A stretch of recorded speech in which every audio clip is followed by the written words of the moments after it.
Yeah, that was me pounding on the on the what you call it. So, oh well, it's let's see, it's 9:12. I could have been here at 9 o'clock, but you know, technology. I was experimenting with a microphone stand using this little nifty little device right here. Whoop, what happened? Oh no. This little nifty device, which connects to the back of the microphone. You plug that right in, right there. My plug goes right into the microphone. Of course, you have to turn it on. It's a Sennheiser. This is a solid brick of technology right in here. It includes, just so you know, a couple of.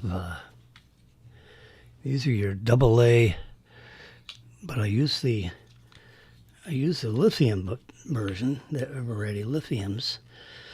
They're not rechargeable, but they do have a lithium chemistry that's good for like 11 years. What happened?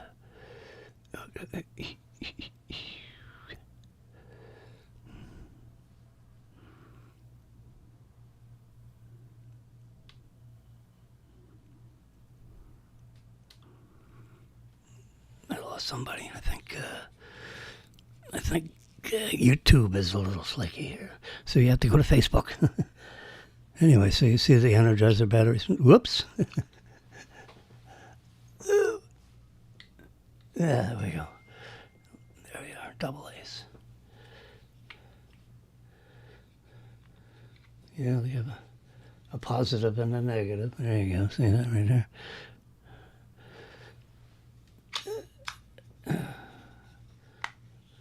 There's a little control panel, which you can't see the settings because I don't have the focus set there.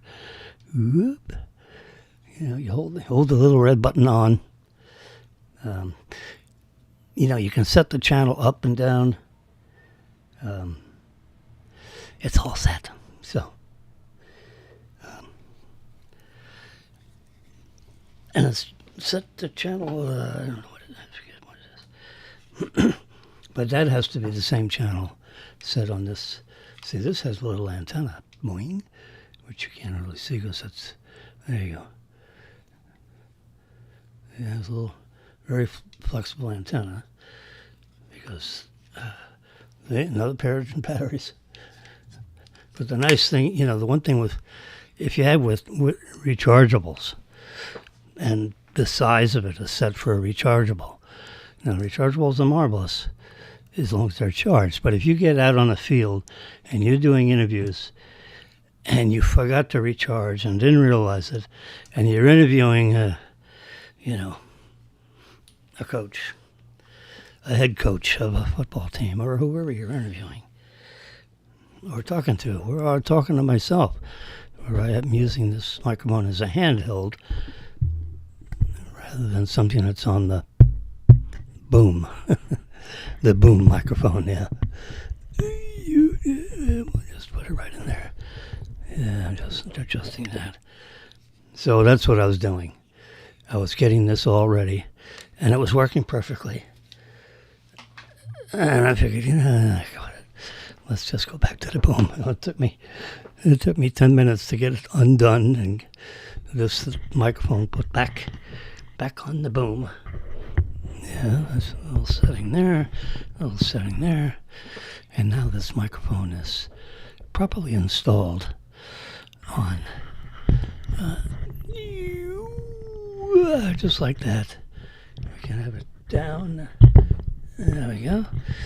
And that way it's, as people always talk down, they talk down with their chin down. There we go. We'll just move that microphone right in there. And the wire is not on the, yeah.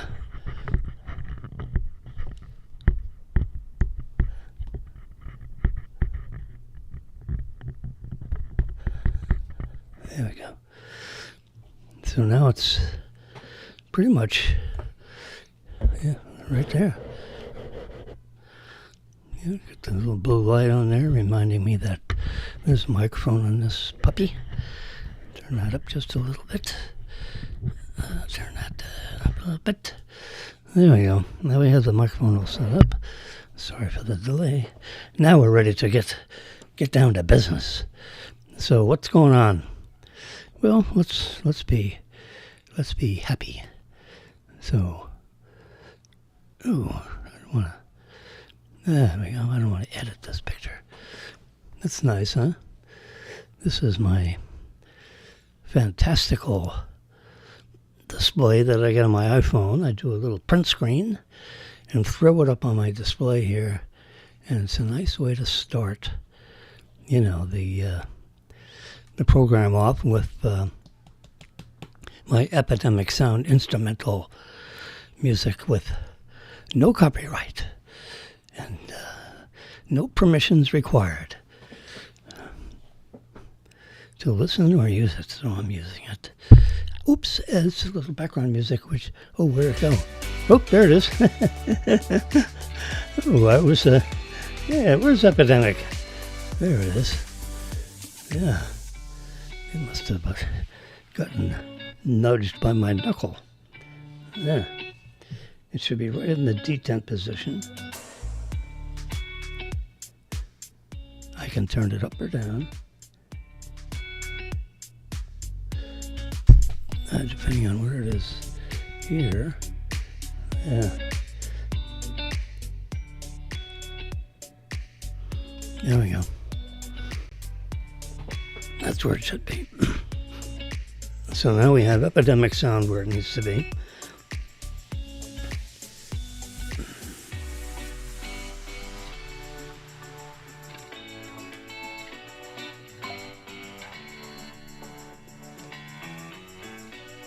There you go. Okay. So now we're ready. No worries. So to be a little less dramatic about everything, look at this lovely couple with their new little 22-inch or 21, I forget. That's Steve Ducey. There you go. That's Peter Ducey, the son of Steve Ducey. Yeah, you get these things mixed up. That is Peter Ducey. And that's Hillary Vaughn. And Peter Ducey is the son of Steve Ducey. So that is their grandchild, baby boy, something George something. There's a middle name that escapes me, of course. They were saying, "Oh, that's a marvelous thing," on the show at 8:15 Eastern Time. You can see that right there in the corner. See that? That's when this went on the air. It probably went on the air every hour,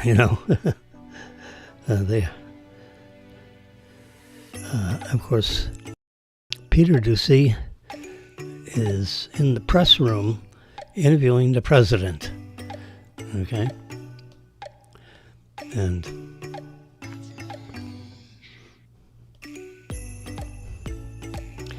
Hillary Vaughn is the correspondent for Fox News. They're like full-time employees, but they're both taking maternity leaves, for the bringing in of their new lovely package. George. Hello, George. Okay. Yeah. It is kind of an amazing situation. I've got 4. Yeah. 4 little units. I've got 3 boys and a girl. Yep.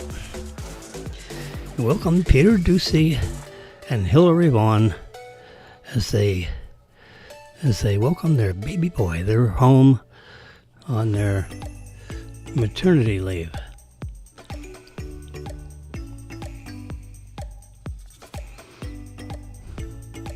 George.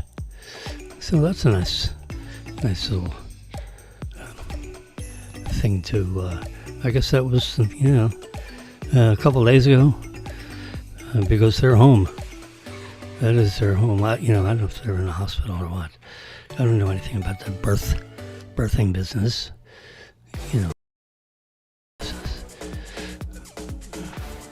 So the baby was either born a few days ago because she looks, and of course, these.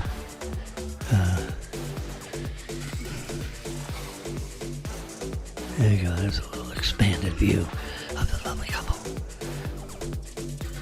Peter Ducey is a tall, 6'5" or something.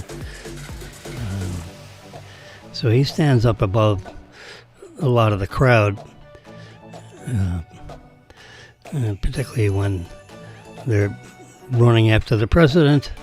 And of course, he's a world traveler because I guess they both are.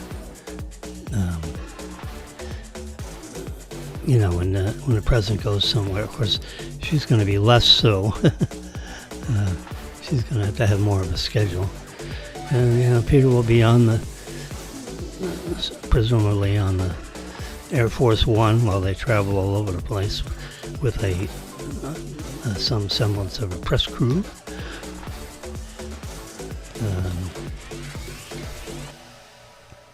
And they interview ambassadors, and when they go to foreign countries, or if they go down to Mar-a-Lago, there are a lot of visitors that show up at Mar-a-Lago also. Now, you can see over here in this corner, I'm wiggling my finger, that's the elapsed time of this presentation. And this is the time.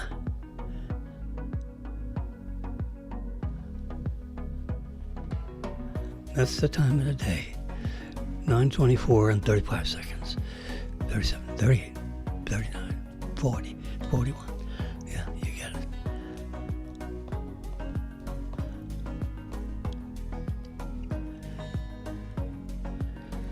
it. Anyway, so, Dick Durbin is deciding that he is not going to seek another term. So there's apparently going to be a midterm 2026. Every 2 years, the whole Congress is up for, again. The one thing I learned, covering Congress, because I was not, I was not a big history guy in any of my schooling. I was more of a science guy. Now I read all about it, I have a general understanding, but you're not interested in something, it doesn't soak in your bionic computer, your brain. We call it a brain when you dissect warm-blooded breathing animals. The thing that makes everything work is your brain. But what it is, it's a bionic computer. There's no other way about it. A very sophisticated bionic computer. We have little pulses that are floating around in there. I was so close in my pre-med. I was a pre-med student, and I was going to, considering neurosurgery, working on, brain stuff, neurological things. I thought about it anyway. The part of medicine that I wasn't really that excited about was like the emergency room stuff. I don't know, that's, you handle all kinds of,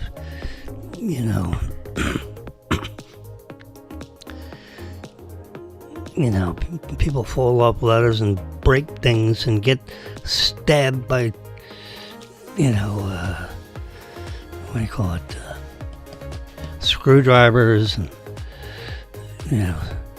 one guy's on on a ladder with a hedge trimmer, one of these gas hedge trimmers, and as he's falling, the hedge trimmer, swinging around, whoosh, cuts off his arm, right below the elbow, or cuts it deep, where there's all kinds of damage. And, that's not a surgical piece of equipment, those super high power gas trimmers. Yeah. So it's pretty, the trick there is, if you're starting to fall, throw those devices, push them away and let go.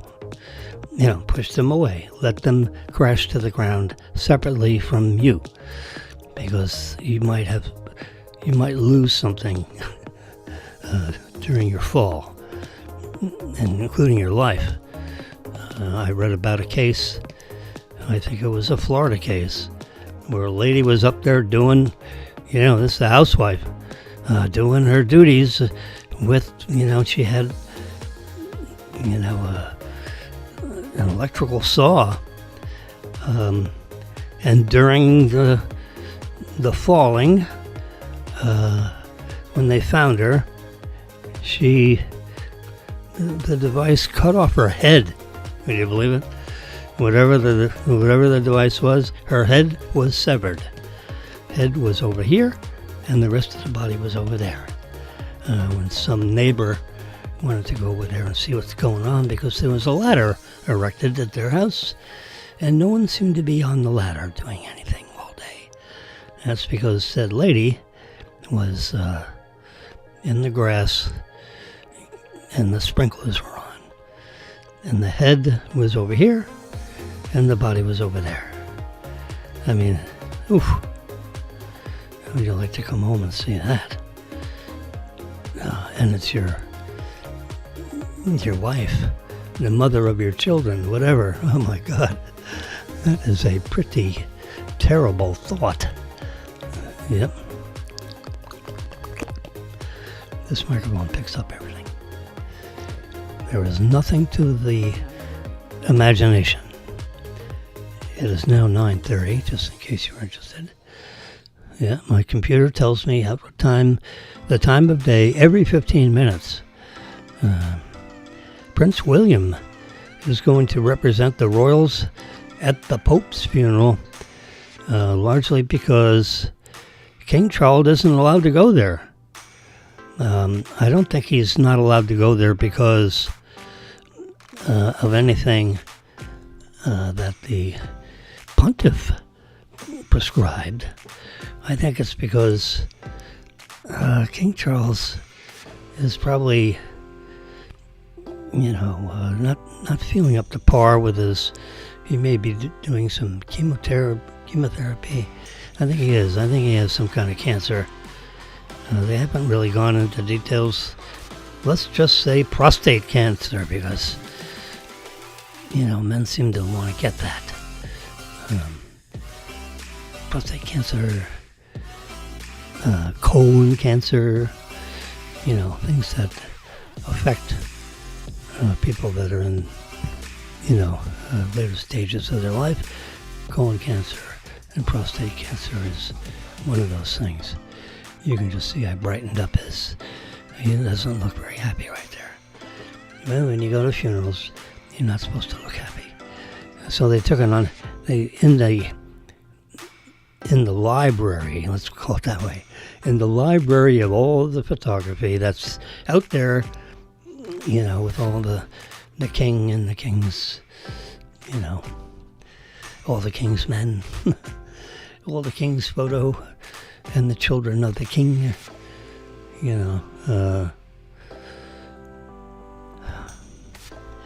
I don't know, I just have a feeling that King Charles is going to be back in the royal family. He had a terrible experience as a real youngster having his mother being, in a terrible car accident when she was dating an Arab gentleman whose name will go unmentioned. And so Princess Diane and there was a French, I don't know, if there's ever a case where, you think there was a little shenanigans going on, and when they sent the ambulance to the side, it wasn't 2 hours. It took them 2 hours to go 10 minutes. And if you have such an emergency, they could be riding real slow over to the hospital. No, they didn't even try to get to the hospital for 2 hours when she was dead already. And she had a big aortic embolism that ruptured because of the impact of this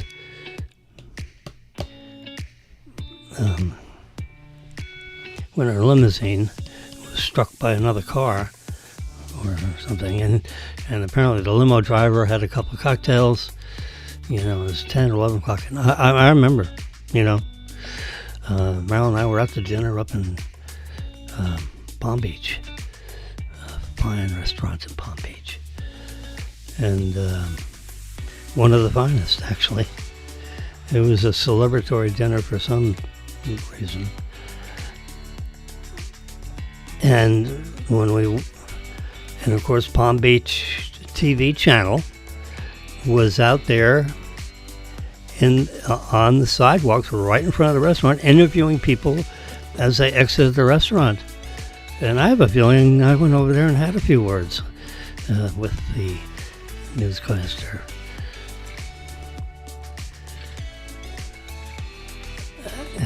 It's amazing. What do you think that Princess Diane has just been killed in a car accident? Oh my gosh. That's terrible. What'll happen to the boys? Yeah. She was adored all over the world. She was a marvelous lady. But this guy, her and Prince William, Prince William,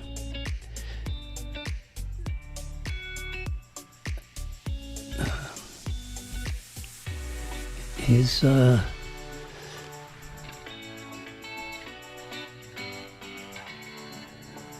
he's going to show up at the because Papa isn't feeling well.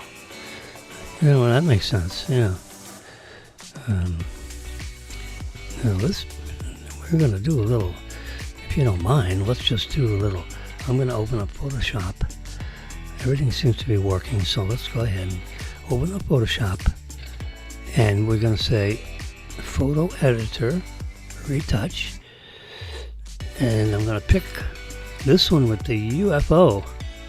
My fingers, I need to put like hand cream or something on because it's not working with the, there we go, not working proficiently with the, so what we're going to do is, this image is a little hazy lazy, so we're going to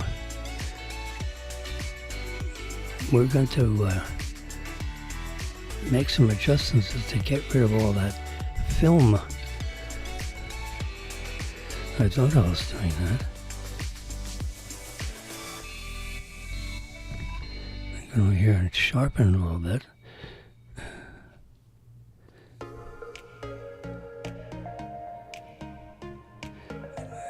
Cancel. So we have the sharpen tool, we have that all the way up, that all the way up. Clarity, let's do clarity. See, you turn, yeah, there we go. Now you lose a little bit of the detail of the satellite, but look at all that grain with the film. So this picture is taken with a film camera probably a while ago, and I'm going to get rid of all that film grain. There we go.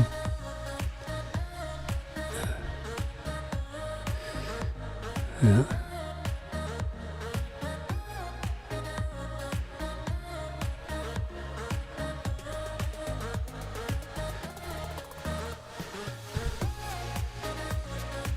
dehazing makes the sky darker. We want the satellite to look its best. Clarity. That goes all the way over there. So we have the sharpness turned up. Strange.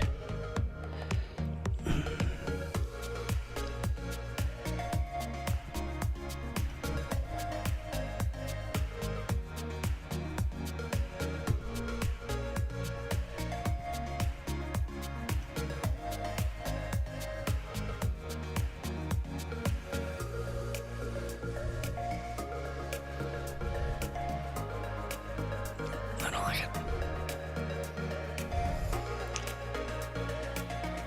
That's the way it was. That's the way it is. That's the way it was. So we're going to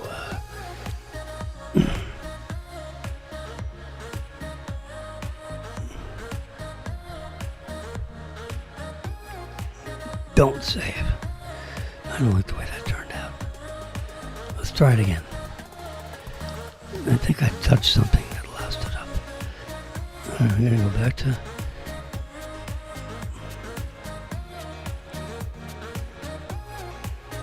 alright, there's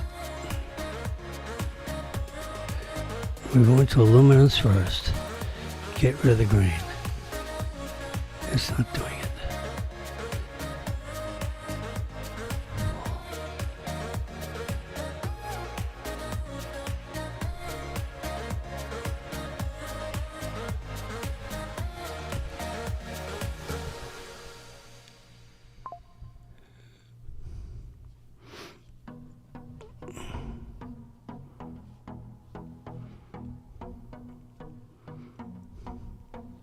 Photoshop is closed. Forget it. I don't want to fight with it right now. No, something's not right. And it's Jimmy, I'm sure. The software is always performed perfectly.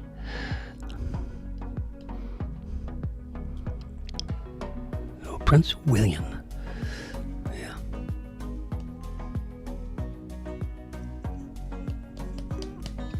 So that's the king to be. Prince William is the eldest son of the king.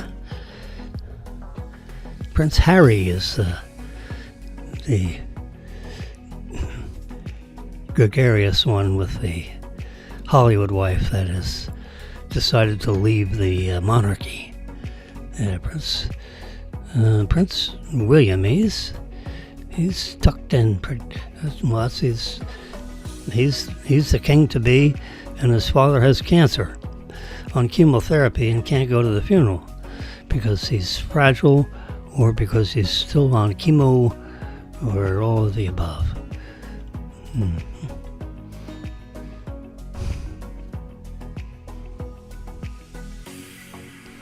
I have all the photos selected. Yep. Anyway, so this is proof we have been looking for. Is this the proof we've been looking for? I doubt it. This is just a headline photo to get your attention. You know,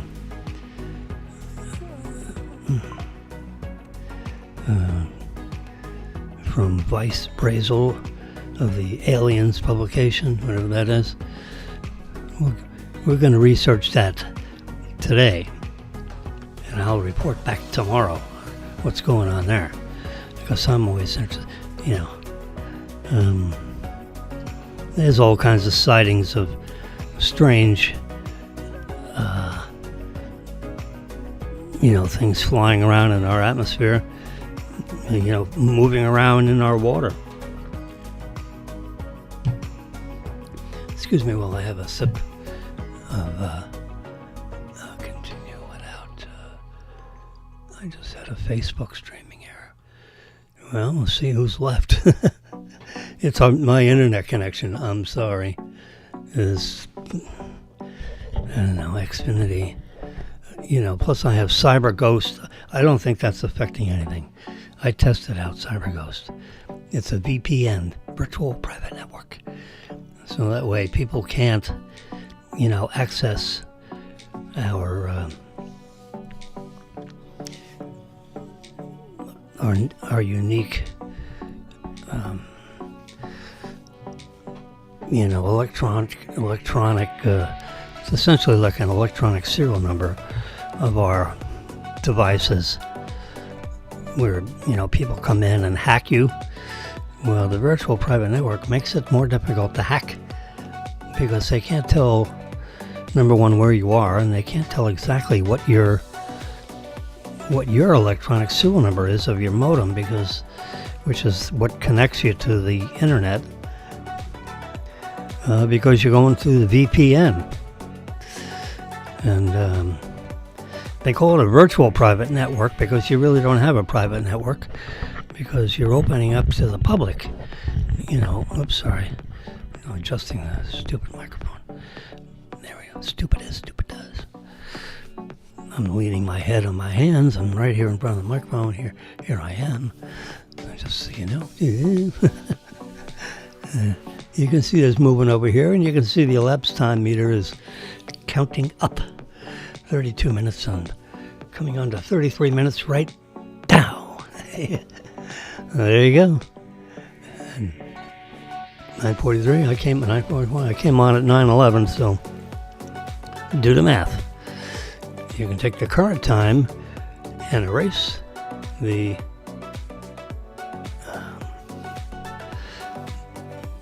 meter that tells you how long we've been online, and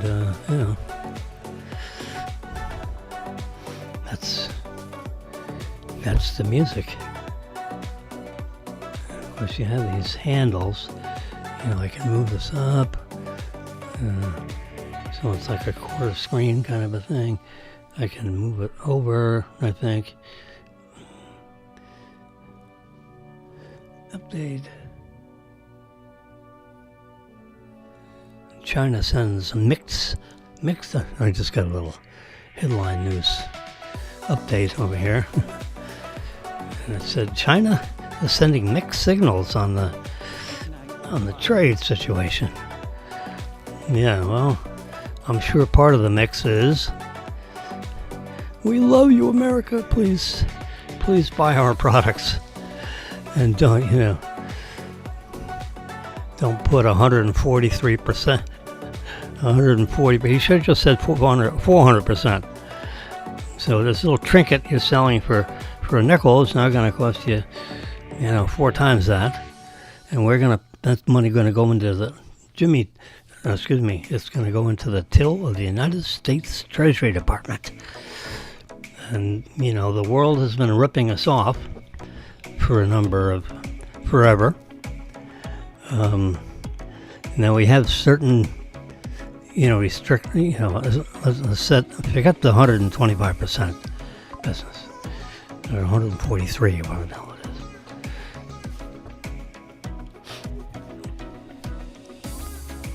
is. They've had access to our markets, meaning our population. The American population buys stuff that's, you turn it over, made in China. I got an Apple Watch, made in China. I got an iPhone, designed in Cupertino, but manufactured in China. Well, that ain't cutting it anymore with, this president. So,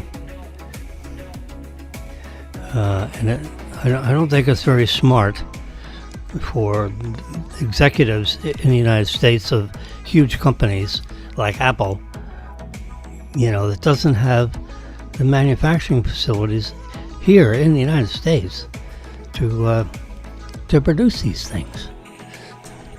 These Apple devices are magnificent. It's just magnificent. Oops, there's a little. I'm going to turn the screen intensity down so you can see what I was looking at. And the lovely Hillary Vaughn and Peter Ducey with their newborn George. There's George. Yeah. Try to get it square. There you go. Anyway.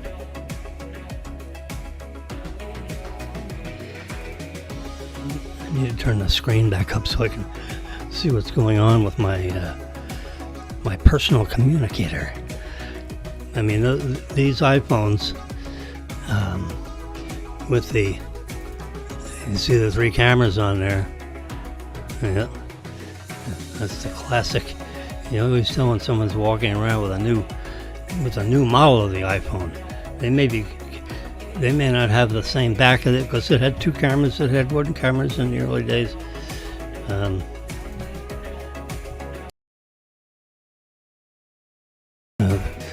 This article that I have here, the iPhone Air barely thicker than the side buttons, and we're going to zoom in on this, and you can see which one the Air is.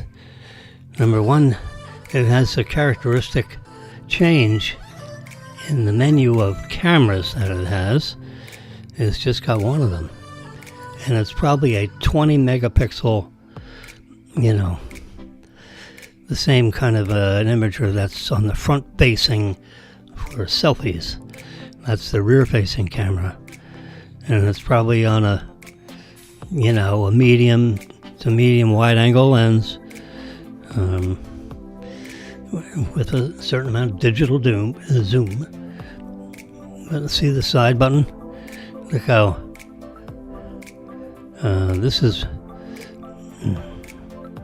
I'm guessing I can't tell the difference between any of the subsequent devices, so we're going to assume. So here. So on the very top of this picture, we have the iPhone Pro Max. Then you get the iPhone Air, and look how thin it is compared. It's like, aside from the camera bump, which I'm sure Steve Jobs is not happy about camera bumps. He wanted everything in the container. So you wipe it clean, it lays flat on the table. You lay this stupid thing on a table and it's sticking up because of the bump. And it's not even stable when it's sticking up. So they're expanding that whole window. So it's the full width. You see this translucent area, which isn't really translucent. It's just reflecting the light a little differently. That whole circle, or soft-edged rectangular, let me get the reflection going. Yeah, this is going to come all the way over this border, so to speak. The lenses, I don't know how they're moving around, but that whole border is going to be on the whole back. So when you lay your phone on your desk or whatever, it's going to lay not flat, but it's going to lay steady on the camera bump. Instead of so this would go all the way across with a single camera, because in order to get the phone this thin, you don't have the real estate to manipulate the light with the lens onto an imager. I mean, I think it probably has 2 cameras. I'm guessing, everyone's guessing, because it's always a secret until it's not. Well, Apple has chosen for it not to be known. So, but because the Apple releases certain information, because the people that make cases for the phone, in other words, the third parties, Apple knows what its design is, so they can pass off all the exact dimensions of what they the size of the phones that they're going to be releasing this year. In September, essentially, they're announced, the first few days in September, and they're made available generally in September sometime. I'll put money aside to do that. I guess you got to pay the sales tax on the new phone. AT&T has the plan. I pay $5 extra a month so that I can turn in the phone without any penalties and swap a new one. They'll take over they'll cancel the rest of the payments, and then you buy the new one, and you return the old one, in good shape, or else they charge you a fee ski. If you don't return the old one, then it's yours. And instead of being a phone, it's just going to be a camera in a sense, because they're going to turn the phone off, or you're going to have to get another data line. What you can do, you get a second phone number if you want.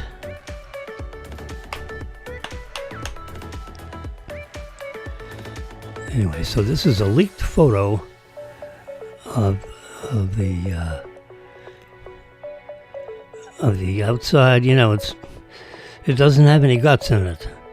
These are sample dummy units to show the shape and the size of the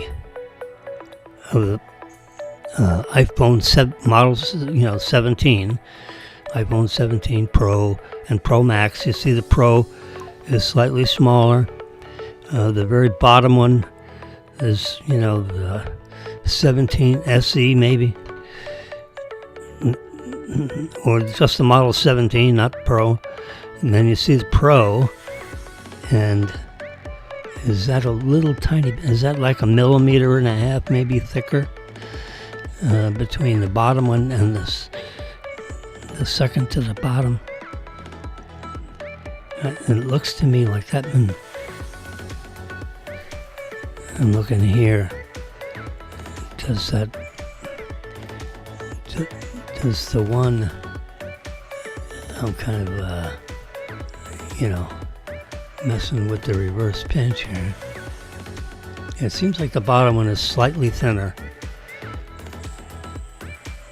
So we're going to say that the second from the bottom is the 17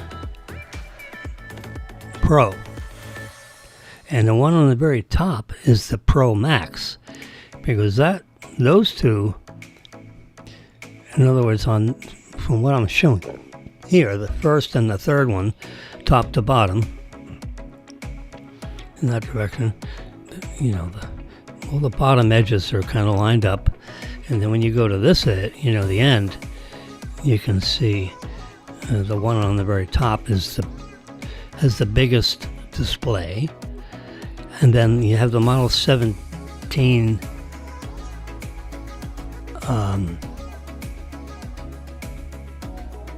Air, the iPhone 17 Air, and then which is like a Pro with a slightly bigger screen, but it's super thin. For those that don't want a phone that's quite this thick. Yeah. It's not that thick to me, but it's not as thin as, now here I got this is the it might be this thickness. Let me just put my iPhone next to this. Yeah, that seems to be, so maybe these Apple guys, they're pretty smart. They're pretty fart smellers. I mean, smart fellas. And they don't waste engineering. Now, they've already got their Pro line of iPads. Now, this is a pretty, it's a 13-inch diagonal screen. This is pretty big. Yeah, in the world of screens. This is, I mean, it's not huge, but you have the 11-inch, which is up there. This is the 13-inch. This is the old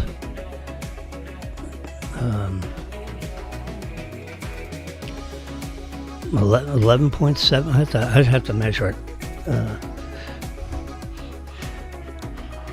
12.9 inch. I'm trying to get to, I don't know why it's 12.9 inch, because they have a certain masking dimension, meaning the distance between the very outside edge and when the display actually starts.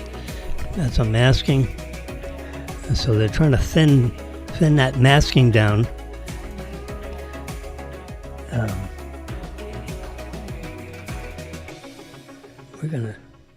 We're gonna turn epidemic down a bit because it's making me. It's like competing. Let's see, is that okay? Or shall I? Yeah, we'll turn it down there. There we go. I knew we'd get it right eventually. So I'm rebalancing all these audio things because I put the boom mic back on. I put the mic back on the boom cable. See, I have this one mic and I can put it on here. I can put it on a handstand. I assembled everything out on the living room, like a mobile rig kind of a thing. I brought everything out except for the soundboard, and I just didn't have the intestinal fortitude to disconnect all that stuff. And I got 1, 2, 3, 4, 5 wires, and I got to figure out how to energize that puppy because it needs electricity. I don't think I can suck it off my off the Pro Max. I don't think I can use the battery to charge my. Yeah, so I need the power supply too. Ooh, that gets a little. I have an extra one. It's this one right here. No, I need a power supply for this guy. It's like 19 volts and a couple of amps, and it's, there's got to be a way of mobile energizing that. There is. I think I have a cord somewhere behind me. I have a drawer full of cords, and I try to put all the cords that are, not just inventory of all kinds of different lengths, but, key cords. I put it that way.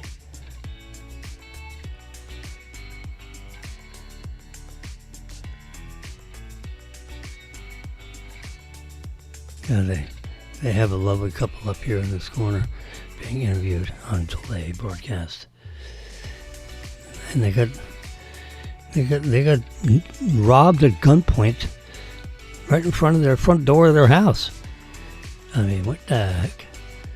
This law and order thing, that's what this whole deportation, because Biden let in all these scumbags. Some nice people, perhaps mostly nice people.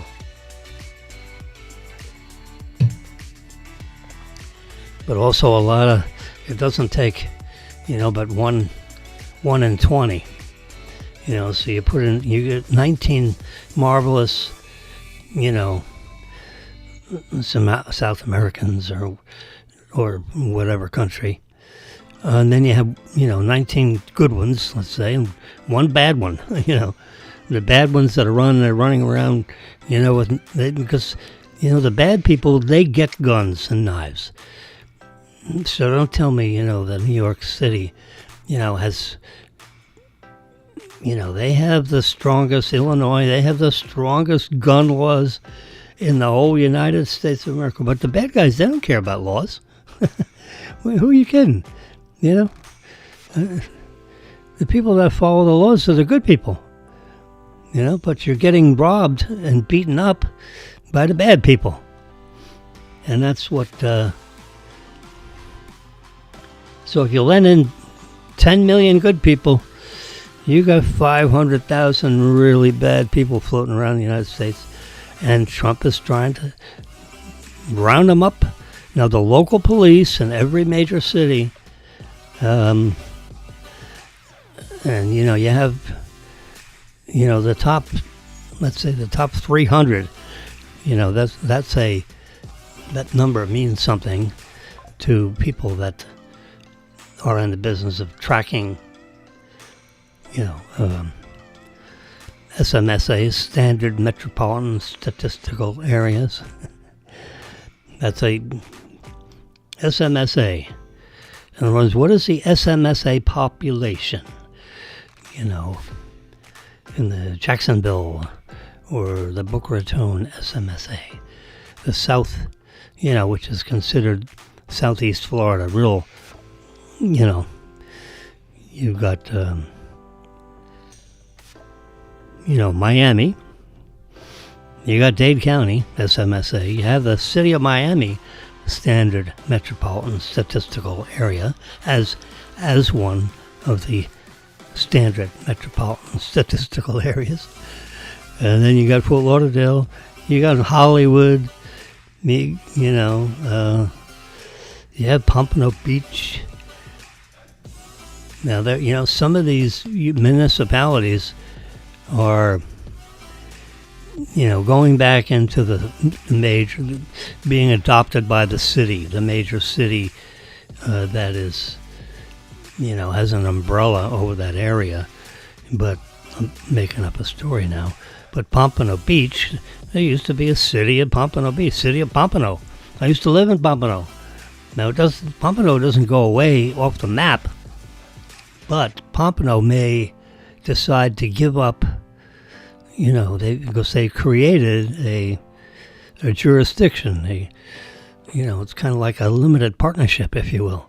They created their general partnership. They created something. They incorporated, into the city of Pompano Beach. And then they have their own city council, which is like the board of directors, the partners, if you will. And then you have the mayor. He runs the city of Pompano Beach. And then they hire a police department and a fire department, maybe. And if they don't hire a fire department, then they ask, the jurisdiction that is, bordering that municipality to see, hey, will you guys do our fire protection? You're doing our fire protection anyway, but since we've incorporated into our own city, our own jurisdiction, would you handle our fire? We have our own police, but we'd like you to do fire.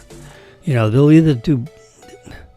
So these municipalities, when they form, immediately after they form, they plan.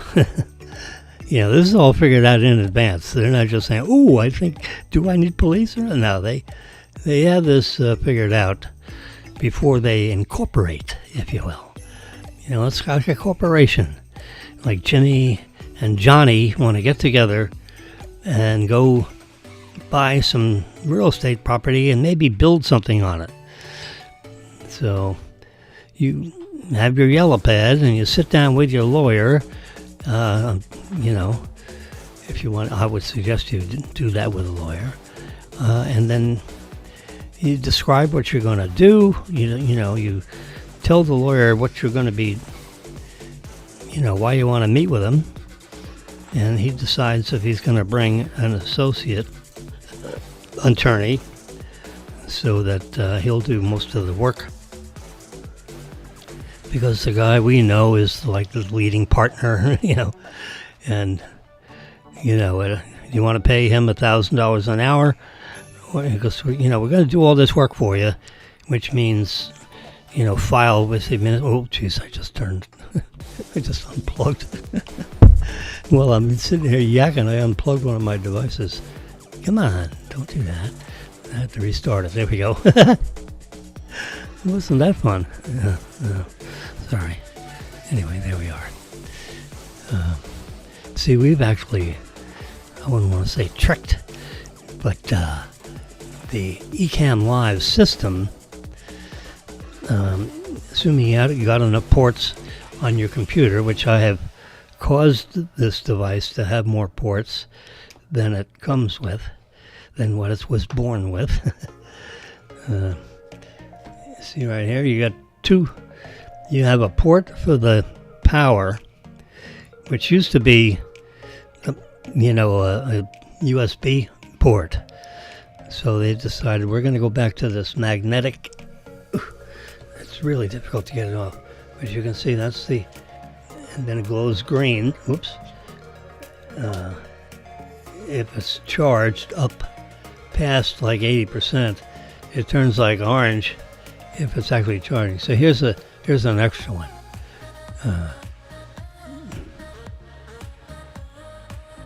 So this is looking for something to plug into. I didn't bother removing this wire. I connected up the black wire. I just want to make sure that wire actually worked, and it does. So, and it's better than having all these white wires. Anyway, they used to have a plug for a USB-C port, and then they have another plug, and that'd be it. You'd have two. I was like, what the hell?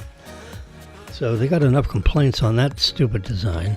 You think with all these people, they got, oh my God, God forbid they should give you 2 or 3 extra USB-C ports since they're all into the C. You think they just add a couple, so they're afraid of not making, $3 for the stupid port, with all the expenses that they associate with the engineering and design and all that crap. It's a simple port. It's attached to this aluminum housing, and then you have 2, 3, 4, 5, whatever little wires that go over there and connect into the, the side of the chipset, the little board. There's little miniature plugs, so you plug it in. Yeah, there should be an extra. There should be, 4 USB-C ports over here.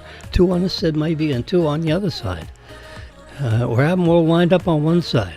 They have the, the audio jack over here, for some reason. Why isn't there anything on the one side? It's just, I don't know. I don't know what the sense is of that. I have not been privy to the contributing engineers or design people, whether they're engineers or not. I'm an engineer kind of a person, which means I'm someone that takes things apart and puts them back together again. Here's my little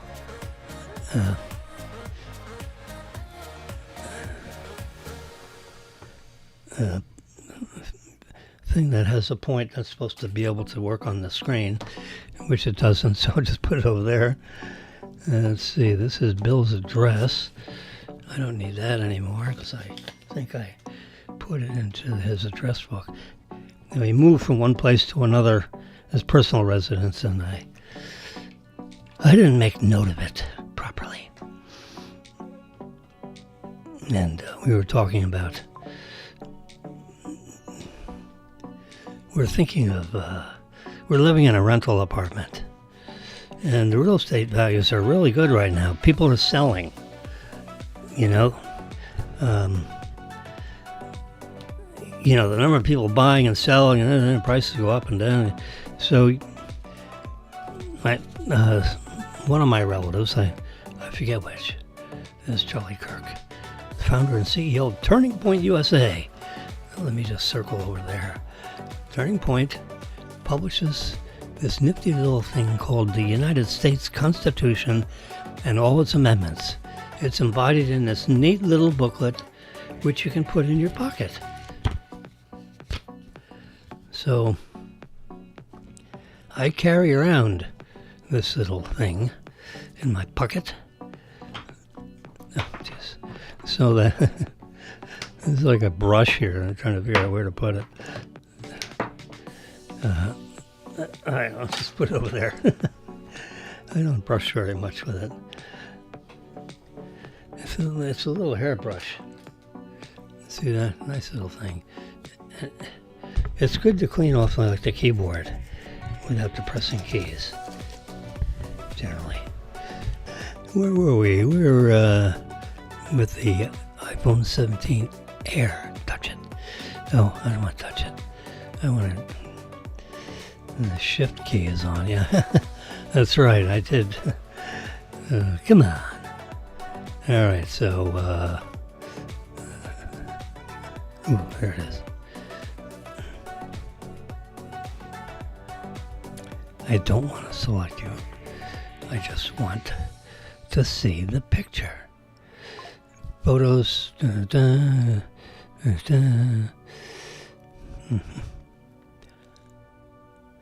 we go. There we are. Now we're back to normal.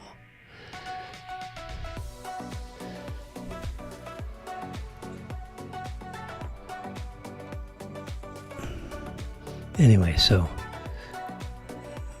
talking to Charlie Kirk, who publishes the U.S. Constitution. I carry it with me all the time when I go out. I have it right here on my desktop with my computer. You can see right there the wires are going out of here. We were talking about the design of the MacBook Pro and why they don't have a couple extra ports on the other side. That's what they should have. In other words, you've got the power connection. You see it's green. Whoop. There's a little green light there. When it's disconnected, there's no little green light. So there's a little AI. AI has been around a long time, folks. The media has just figured out, oh, AI? What's that? It's like, what are you kidding? What are you, stupid? Yeah, AI has been around.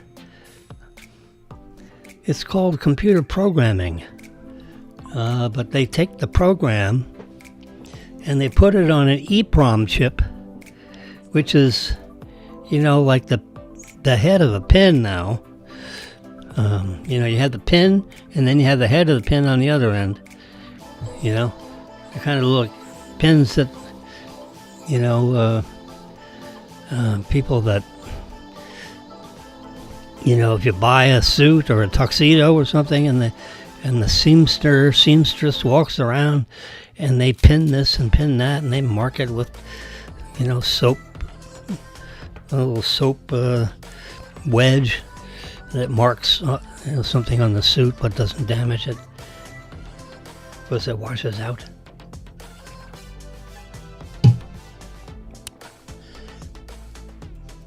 Anyway, they should have the 2 ports on one side and 2 more ports on the other side. And forget USB-A. We don't need that. That's an old plug. No one uses. It's old technology. The C port is the modern port, which will be the port at least for the next 10 years. You can buy a little tiny adapter for $5, $10, something like that, to convert a C, USB-C to USB-A. The male port. USB-C male and USB-A male. It plugs right in the back of that USB-A. I think it's a little doodad about the size of your thumb, real thin, the thickness of the plug itself. So that'll take care of your A. If for some reason you need an A connection into your MacBook. See, now I have a port extension device, which is the second wire. You can't see. looking at the screen. This, I'm tapping the port right now. Now this is the top wire, and this is going around. Where is this going? I think it is unused at the moment. Yeah. Now I can plug it into this. The purpose of it is I can plug it into this iPad over here. This one here with my finger shaking. And then I can have this iPad and that iPad both on the air at the same time if there was a need for that. There is no current need for that. So I have this one, which is right in front of me with a keyboard and everything. And we can see that one if for some reason or other we wanted to go there. But I was just experimenting at one point to see if I could actually connect a second iPad through the Ecamm Live system, software system.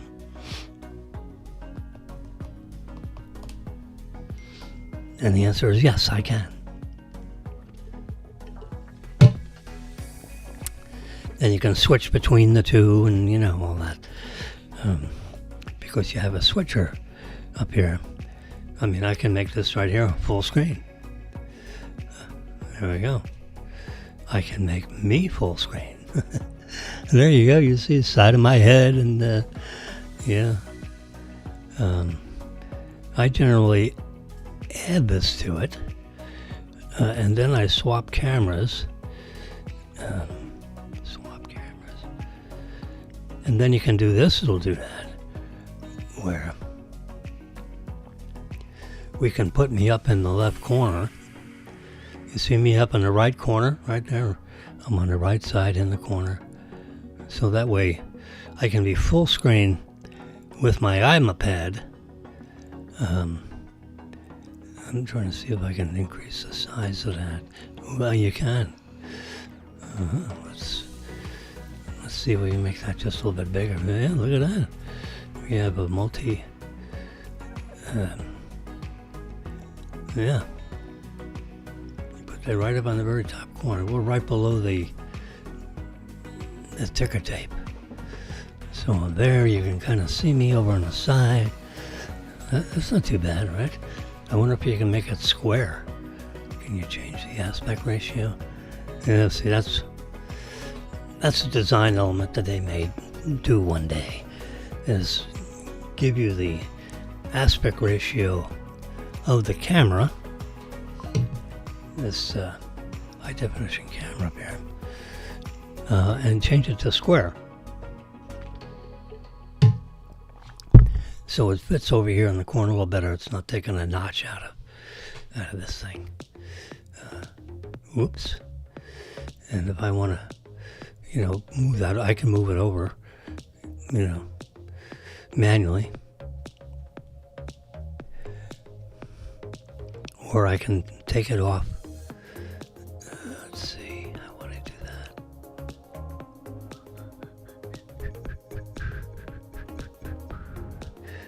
Yeah, I've got me added, so I've just chosen this layout with that in the corner.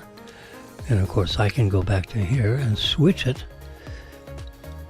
so that I'm over there. Let's see. Yeah, I'm kind of, oh, what's this? Yeah, so now I'm back to normal. So I can just switch back and forth to me being in the corner, where you see my whole little studio setup here, or I just go back to this and you see a little bit of a trimmed view of my studio. I think this is better. And there's really no real estate burned between the units. You see how the seam is? It goes from right one to the next. Yeah, like that. So I just got into Harvard. My MAGA grandparents' 6-word reaction to my acceptance devastated me. You can imagine. You're going to that liberal god darn school? What kind of a stupid... Anyway, apparently grandparents, my guess is since he was devastated, my presumption is that the grandparents were less than pleased. I'm doing a little image editing on this because we want to brighten this up a little bit. Yeah, do that, and of course we can turn up the whole brightness. This image editing stuff. So you can just slide it up and down and decide what looks best. I would go down here and turn the black point up, make it a little more contrasty, increasing the black point, and then go to color, saturation, and turn that up a little bit. So you want to see the Harvard crimson color come out a little bit. I think I need to get the color temperature squared away here, because that is probably a white or or a grayish. There could be a light gray background on the sweatshirt kind of material. I'll just go right there. I warmed it up. I'm going to say I like it. Hit done. So now that is the setting for that right there. Ooh, it brought the colors out big time. Now look at this. She is the former governor of South Dakota. She was put in charge of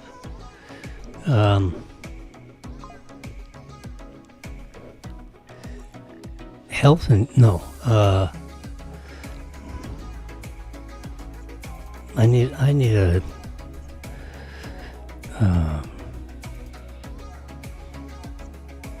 I wonder if I have an organizational chart of the cabinet, so I can name the cabinet members. I know I have something with all the cabinet members and where they're from and all that kind of stuff. I'd have to find that chart. Christine Nome is her name, and she was robbed recently, and they swiped her bag and her handbag and her cash. She probably had her phone in her hand, and she put her handbag down, and whoosh, someone ran off with it, and it had some money in there apparently. Whatever someone like that would need.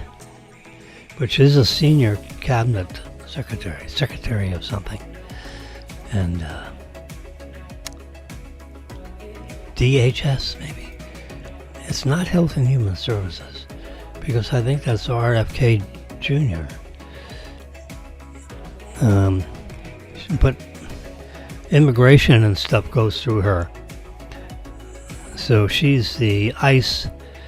She's the head of ICE, which is Immigration and Customs. Yeah. And I'll have to lift this up a little bit. There we go.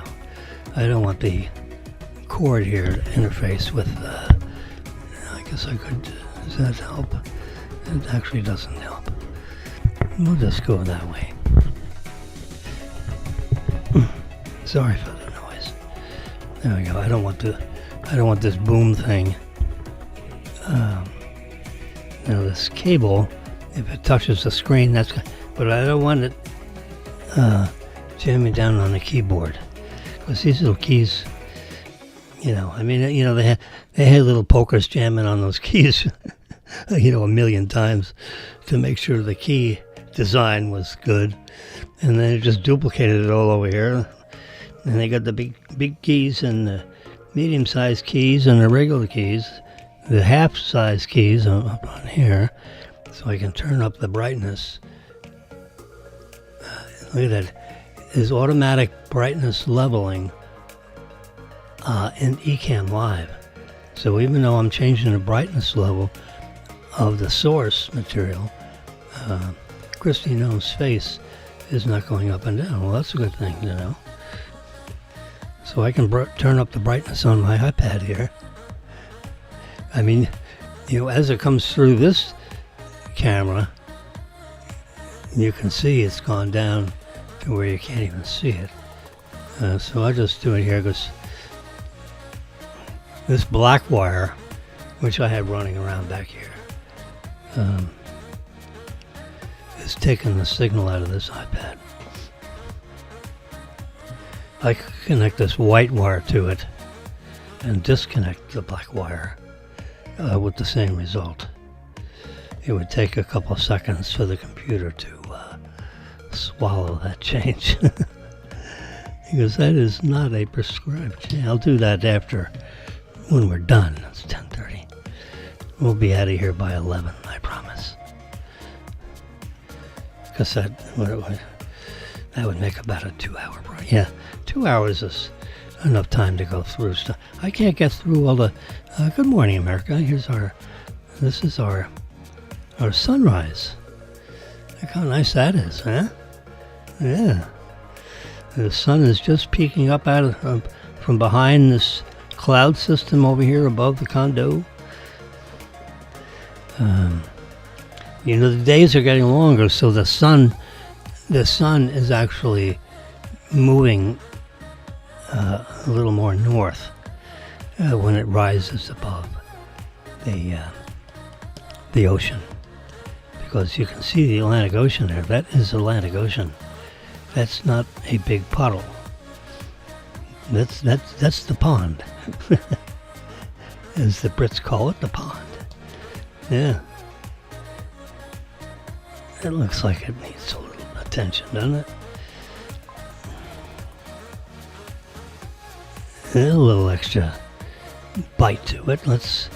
We should turn. This is early morning now. We should darken the clouding a little bit. Yeah. Do we need any dewarming? I don't think so.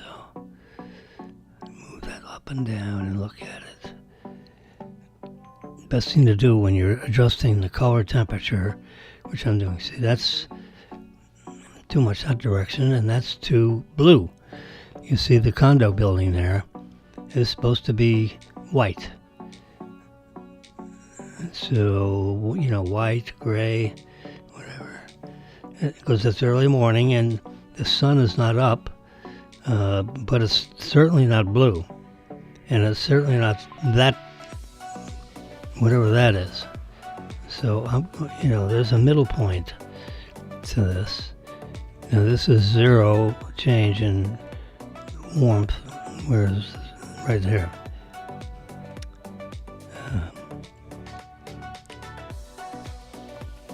Do we need to warm it up a little bit more? I would say we need to get away from the bluish. Yeah. Let's just bring it right up to 50. There we go. 49 is close to 50. Right there. There we go. Working with my thumb here, so there's only it's a touch screen, so there's only so much, you know, when you're touching your thumb on there, it's a big surface area to be touching a control panel on it. I mean, this is designed to work with fingers, so there you go. That looks better. Me thinks it looks better. We can vignette the sides a little bit, so the sides are darker instead of lighter. We can go reverse on that. I think we'll just forget the vignette. Noise reduction. It's always a good thing to do. Definition. It's not doing anything, so forget Forget about it. Sharpness. So, I don't know what the difference is between sharpness and definition. Because I'm getting a rise out of it in the middle of the shot. See? The handrails are coming out a little bit more positive. If we circle it around that area. All right. Let's see what the tint does. Ooh, it makes this little purple. Makes it back and forth. I think we'll leave this one at 0.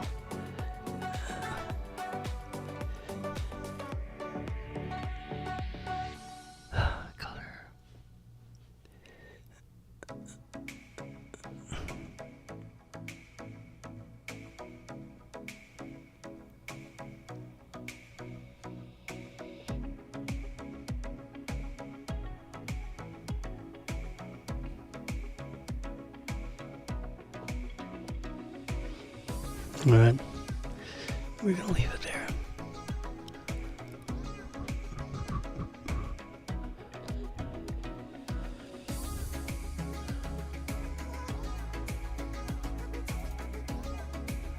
That's the way it looked.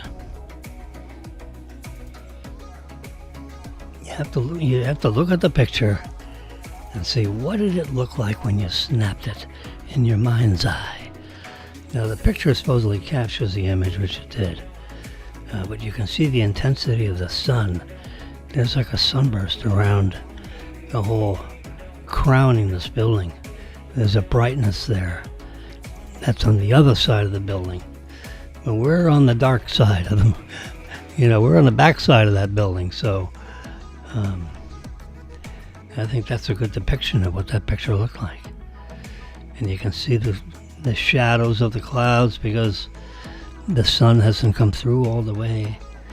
It's a sunrise coming up over the condo. Nice. And the intensity of that rising, I was taken at 6:53 a.m., which is, within a minute or two of the actual sunrise. Because the sunrise for South Florida would be when the sun came up over the edge of the Atlantic Ocean. That would be sun right when the top edge of the sun hits the crown of this water right here, where I'm putting my finger, right smack in the middle here. That would be sunrise, and that would have to be a couple minutes before this. This happens to be a sunrise, and there's a certain cloud density between here and the sun through our atmosphere that has cut down the intensity a bit of the sun as we're looking through the atmosphere. We're looking through the edge of the atmosphere that's coming across, and the sun is coming up over the edge, and that's what we're seeing. That's what that is. And it's lighting up. You can see it's lit up this panel of the roof, and it's just peeking up around that cloud. So, it looks like a sunrise right above the building, But that's actually, this is late in the EXIF data. If I pull up on this, there we go.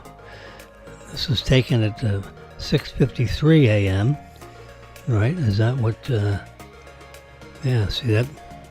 This computer application, the artificial intelligence, it picks up, you see right up very, right behind the ticker tape, it says Boca Raton, today, 6:53 a.m.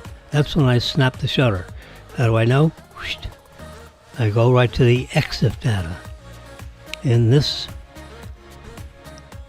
Photoshop Express program, the application, all the artificial intelligence that it has embodied in that computer, and the information that it draws It tells you exactly from when or where it took the, it tells you the exact address of, see, that's where I took, see, there's chopped lobster bar, we're right above it. So that's the way of depicting that. But I was standing over here where the L is of lobster bar because I was taking the picture. We live right up, smack above the lobster bar.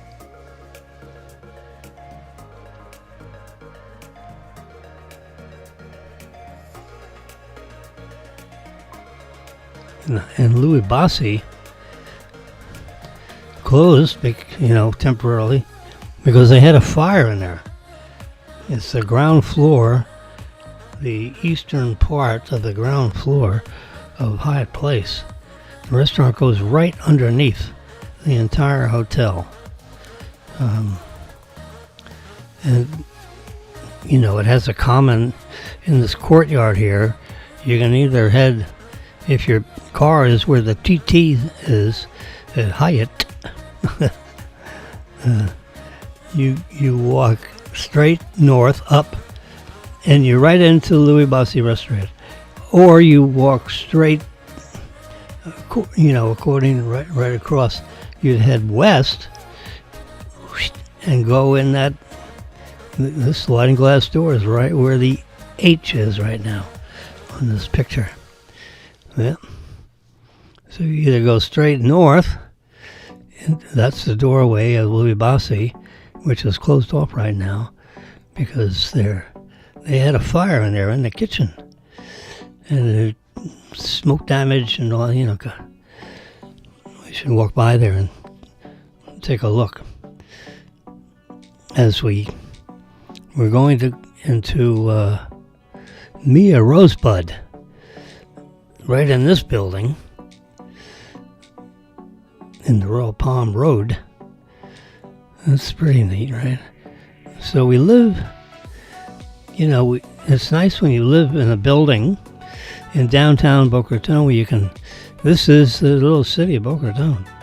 The government buildings, the historic place and all that used to be the city center, years ago, right here but you come across here and you see the Boca Police Department and,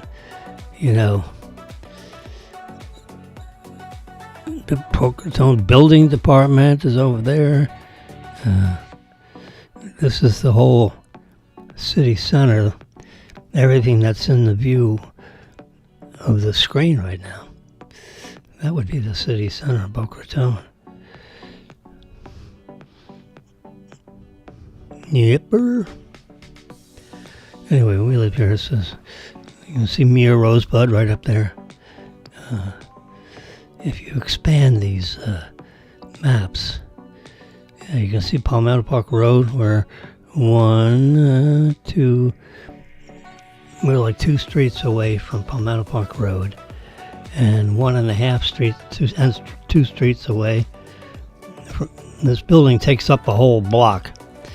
But the entryway of the building, I don't know what you're coming in through I had a Instacart delivery, a person that's never been here before,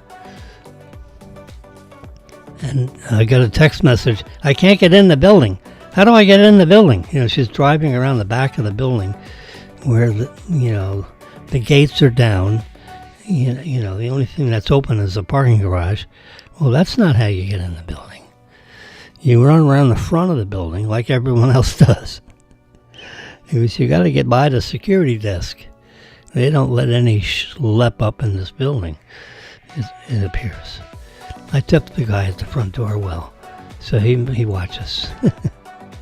He's good. Stephen, he is, you get to know the people that operate the building, and Stephen is one of the important ones.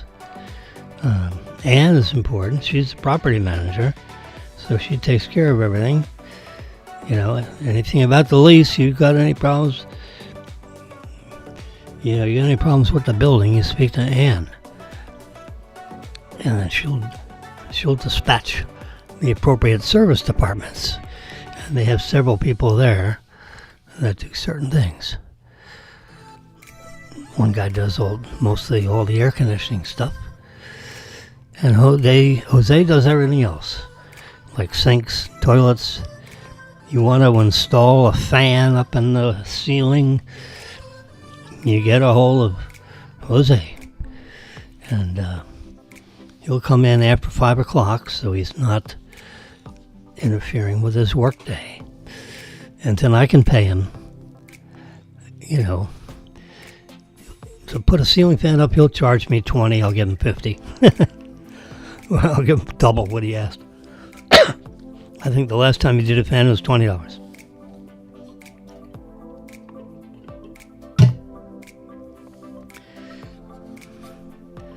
So I pay him double whatever he asks, because he doesn't ask for enough.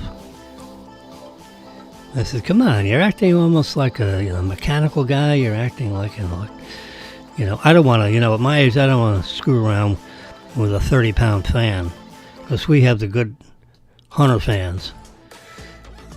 And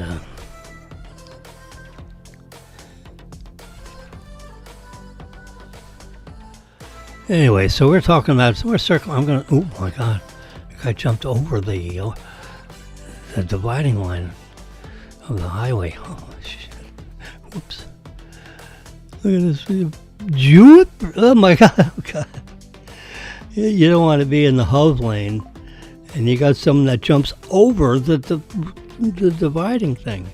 It's like a 3-foot high dividing thing, and the car hopped right over it into opposing traffic, going 70 miles an hour. That, by some miraculous missed.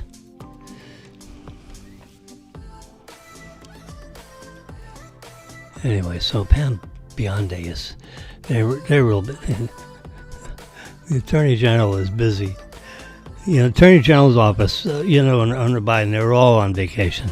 He was like, not doing well. Certain people aged, different parts of their body, deteriorate faster. You only have a certain life cycle, these human beings. And some people, when they hit 80, things stop working. Now, I'm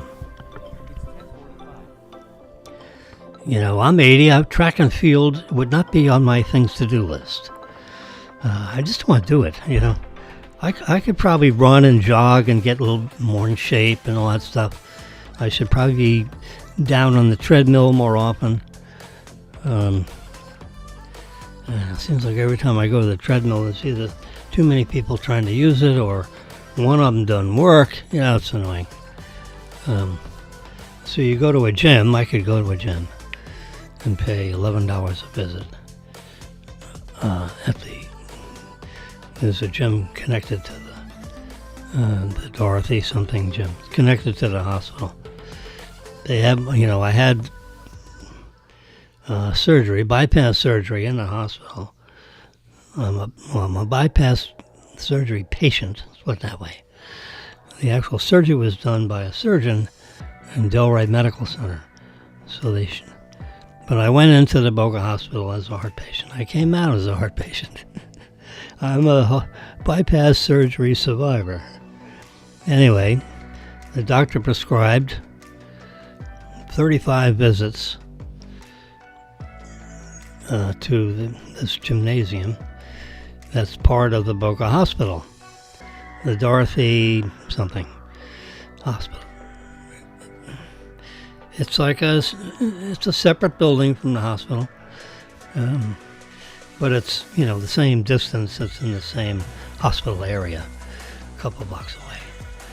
So I'd have to take a car to get there. I couldn't walk there. And they have a nice gym set up. You can plug yourself in with the wires, which that's necessary right after the surgery. I don't really need. I just want to use the treadmill. And they said all you got to do is come up to the front desk, give me your current credit card information and your and your insurance card in case something happens to you.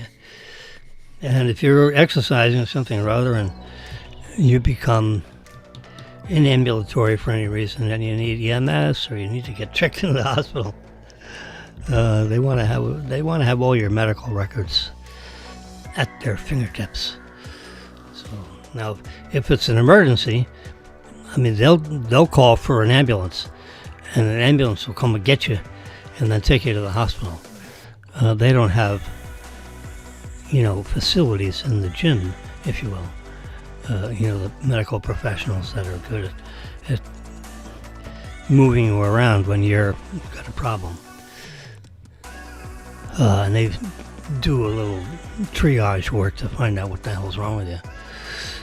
How come you're flat on your face? Oh, God.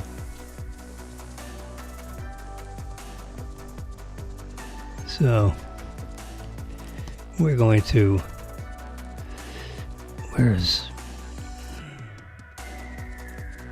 I'm looking for... Where's Palmetto Park Road? There it is. I'm doing a little... We're flying in a helicopter. And so that little square with the sunrise, that's where I am right now. So I walk straight north and then turn right at the East Royal Palm Road. And right about where the Mia Rosebud, that little, right where the Y is, Royal, the R-O-Y-A-L, the Y-A-L, that's where the front door is. Right where the A is. Just take that A and go straight up. And that's the front door of Mia Rosebud. It takes up, about half the building. And, yeah. And Bank of America is in that building. They share the building. Mia Rosebud takes a large portion of the ground floor of the Bank of America building.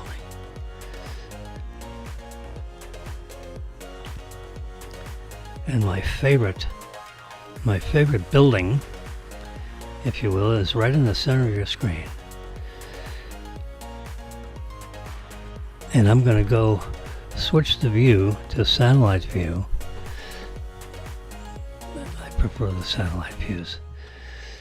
And Palmetto Place. I can use two fingers here and slide up on it. And look how the view changes. So you can actually see what the front doors look like. Yep, that's a 9-story building. It's about 700,000 square feet, if I remember right. It's actually the largest building in Boca Raton. This one right here, Royal Palm Place. I think it still is.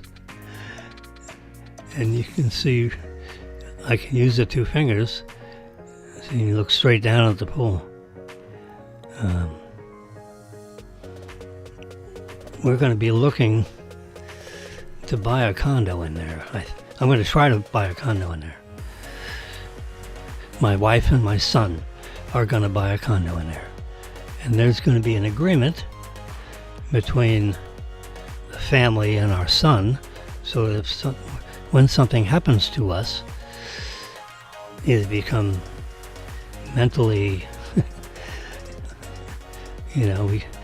Marilyn can surrender her rights to the son, or if something happens to Marilyn, it deeds over to son Daniel, and then I would live in the condo by myself. Or if something happened to me, Marilyn would live in a condo somewhere. And both of us, because at some time both of us will be gone. If Daniel, heaven forbid, something happens to him, then the title would go to Marilyn. And if something happens to Marilyn, title goes to Daniel. Because he's going to produce a portion of the cash to close the condo. So he's entitled some ownership. But you see how the perspective changes when you move this around? It is great. Yeah. So this little building is the rec facility of the place, and because that pool doesn't have a nice blue look, it's been emptied because they're working on the pool. They're going to resurface it, so they're putting tile down. I don't know what they're doing. Spending money. Here's a place with a building, a pool. Here's another condo with a pool, up a couple stories up. This pool right here is on the 6th floor. It's a marvelous, this U-shaped design is really quite nice when you have a nice rectangular site.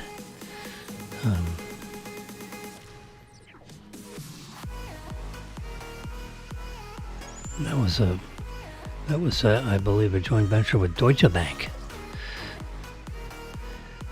It's like 70 million to build it. It sold out at 90 million. Profit of 20 million.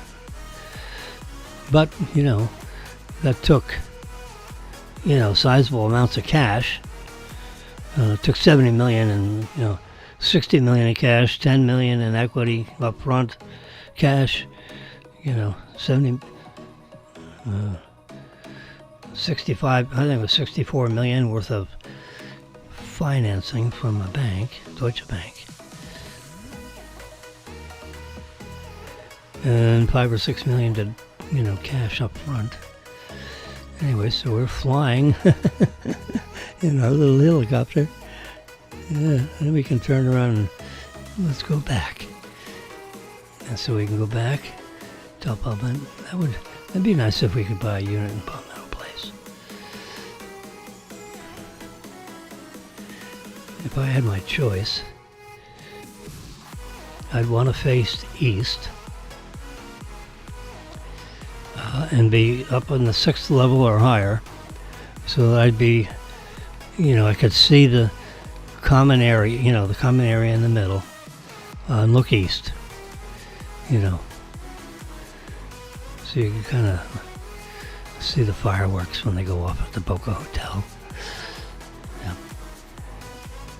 And if you're on the north side here, facing north, then you never get any sun in your apartment. That's fine. I can deal with that, I guess.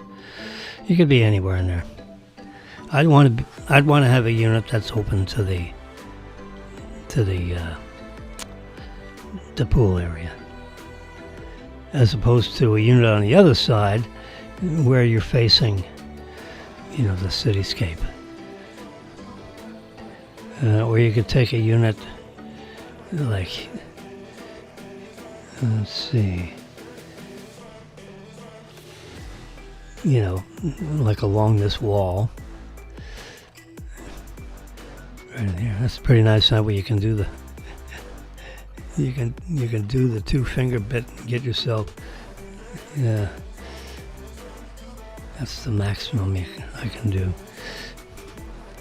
But the perspective is great. You can see how the building's all. This is all, I think. If I touch legal, let's see what happens. Oh my God. OpenStreetMap.org. I touched legal and look what I got. There we go. Now we go back. There's a little button that said legal. If I touch that, there you go. They can tell you. That's who's dealing with us.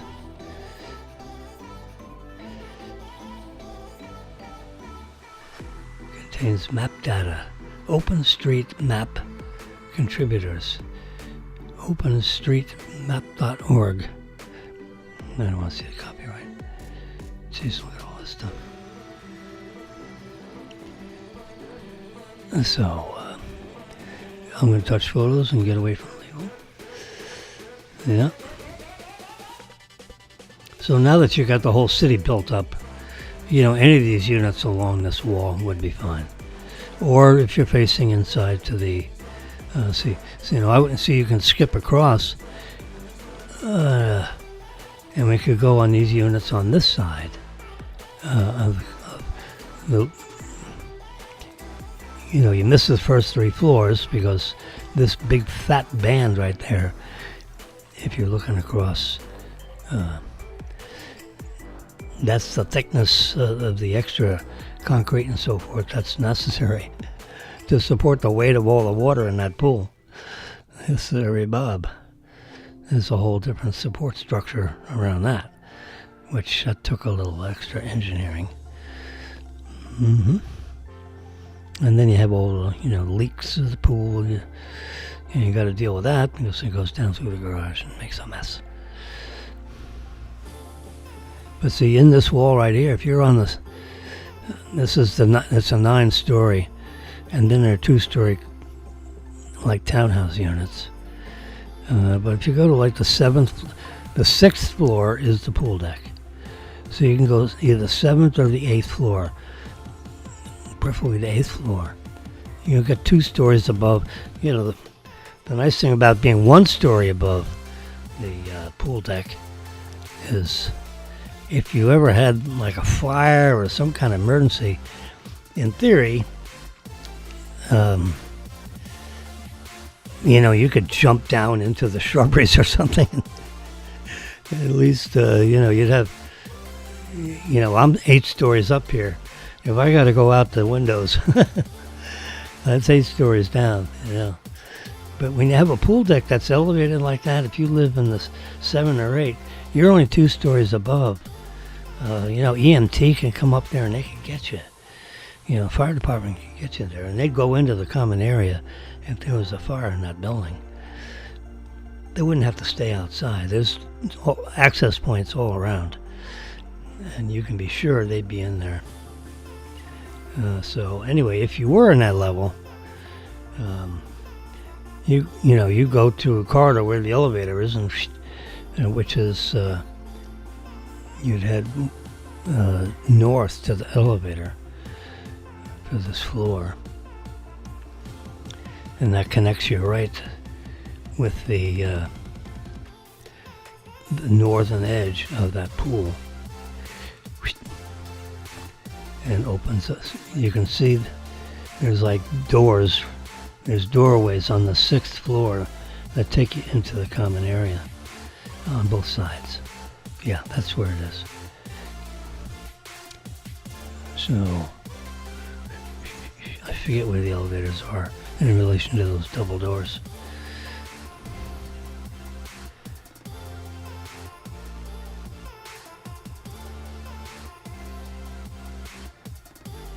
I forget how Bill Morris was a developer of this building. It's a good one. Having dinner with him at Mia Rosebud. And where is that? Well, that would be right in this building right here. If we can go down a little bit, let's quickly. There we go. The entranceway is right. Isn't this funny? That's the Bank of America building, right in the middle of your screen. And Mia Rosebud is right in the bottom, right where my finger is, if you can kind of imagine my finger. I don't really have a pointer that's on the map. So you're just going to have to... it's roughly midway on the building that's in the middle of the screen. Which there we go. See if you tap, that's what gets you to do this. See, now when I do that, you can't see the restaurant, sort of, because we're looking too much at an angle. Unless I do this. Then we rotate the buildings. Mia Rosebud is right in this corner of that building, and that made it's like you're in a drone, and we're I don't think I can expand it anymore. That's the closest view you can get. So we're in a drone flying all over this, over the top of these buildings. And we can turn the turn right here. And then here's the Boca Golf Course. How nice is that? Now, the date of this picture, the Alina condo project, which is right here. And you see that picture? That's where I am. Excuse me, right now.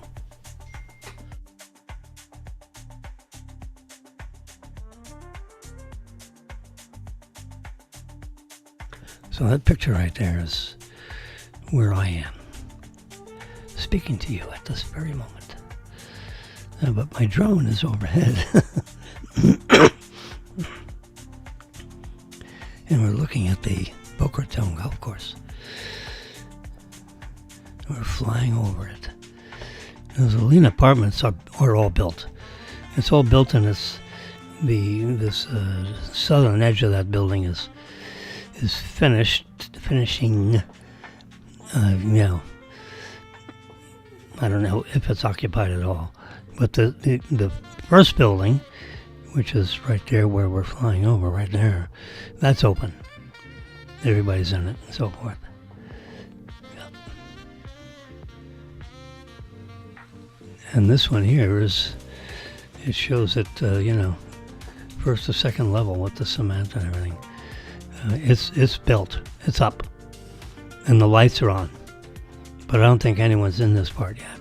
But it's up and fully level with this one here.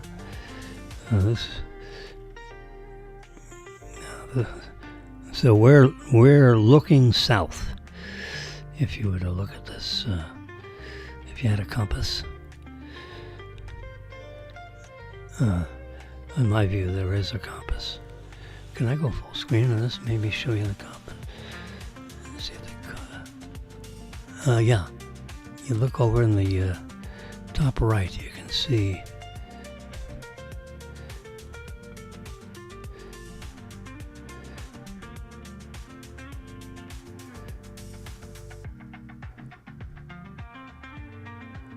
Okay, north is that way. Okay. Get myself oriented properly. Yeah, so if I flip this around, because that's what we're doing.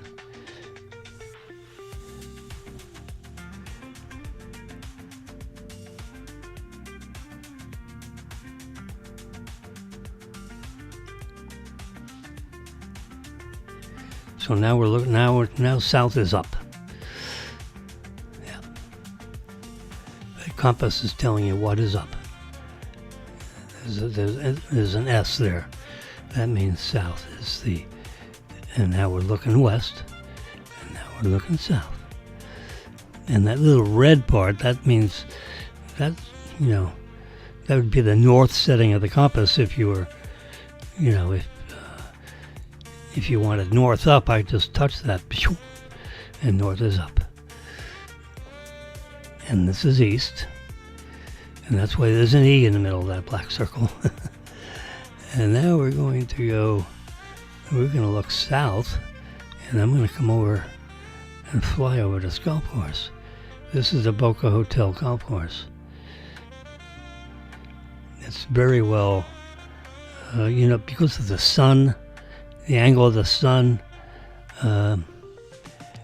it doesn't look as green as if, that's just the way the time of the day it was taken.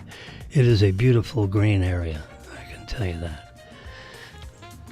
Because I can see this window of the golf course right through here, right through the middle of the screen there. I look right down that whole golf course right there. The Alina blocks off, 60%, 70% of the view of the golf course. I can't see anymore. So it used to be what I would consider a very, where am I? There I am. Looking for the sunset. That's where I am right now. picture I last showed you. See, all that construction just wiped out the view. So you're in a city, you might as well be on the north end. It doesn't matter which side of the building you're on, because it's all covered with buildings now. But since I'm on since I'm on the north end of the building, looking east, I can see a little sliver. I can look right down here, and that view continues right over to the ocean. So when I see the ocean, I'm looking at this part of the ocean right here. I'm looking right over the top of the Palmetto Park Pavilion, and right across that beach right there, right in the middle of the screen. That's my view of the beach from my unit. I can see the ocean, but I can't see the people on the beach because you have all this, foliage and stuff. Yeah. This right here used to be a shopping center. They bulldozed it. It's amazing. As a kid, I could never, how the hell does that make sense? What the hell happens? How does that economically make any sense at all? You got a 30-year mortgage on there, and it makes sense to bulldoze that building and put new, they dug it all out, and they had to put new new sand and stuff in there to stabilize that whole part of the site. You're down here near the ocean, so there's all kinds of subterranean issues you got to deal with when you're going to, this kind of a site, which is probably, 10 acres, if I had to guess.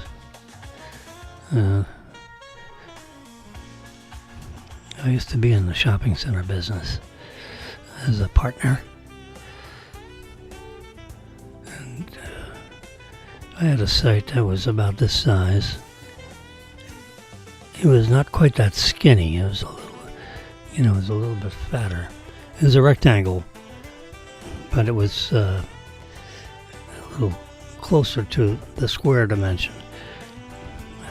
I don't know, maybe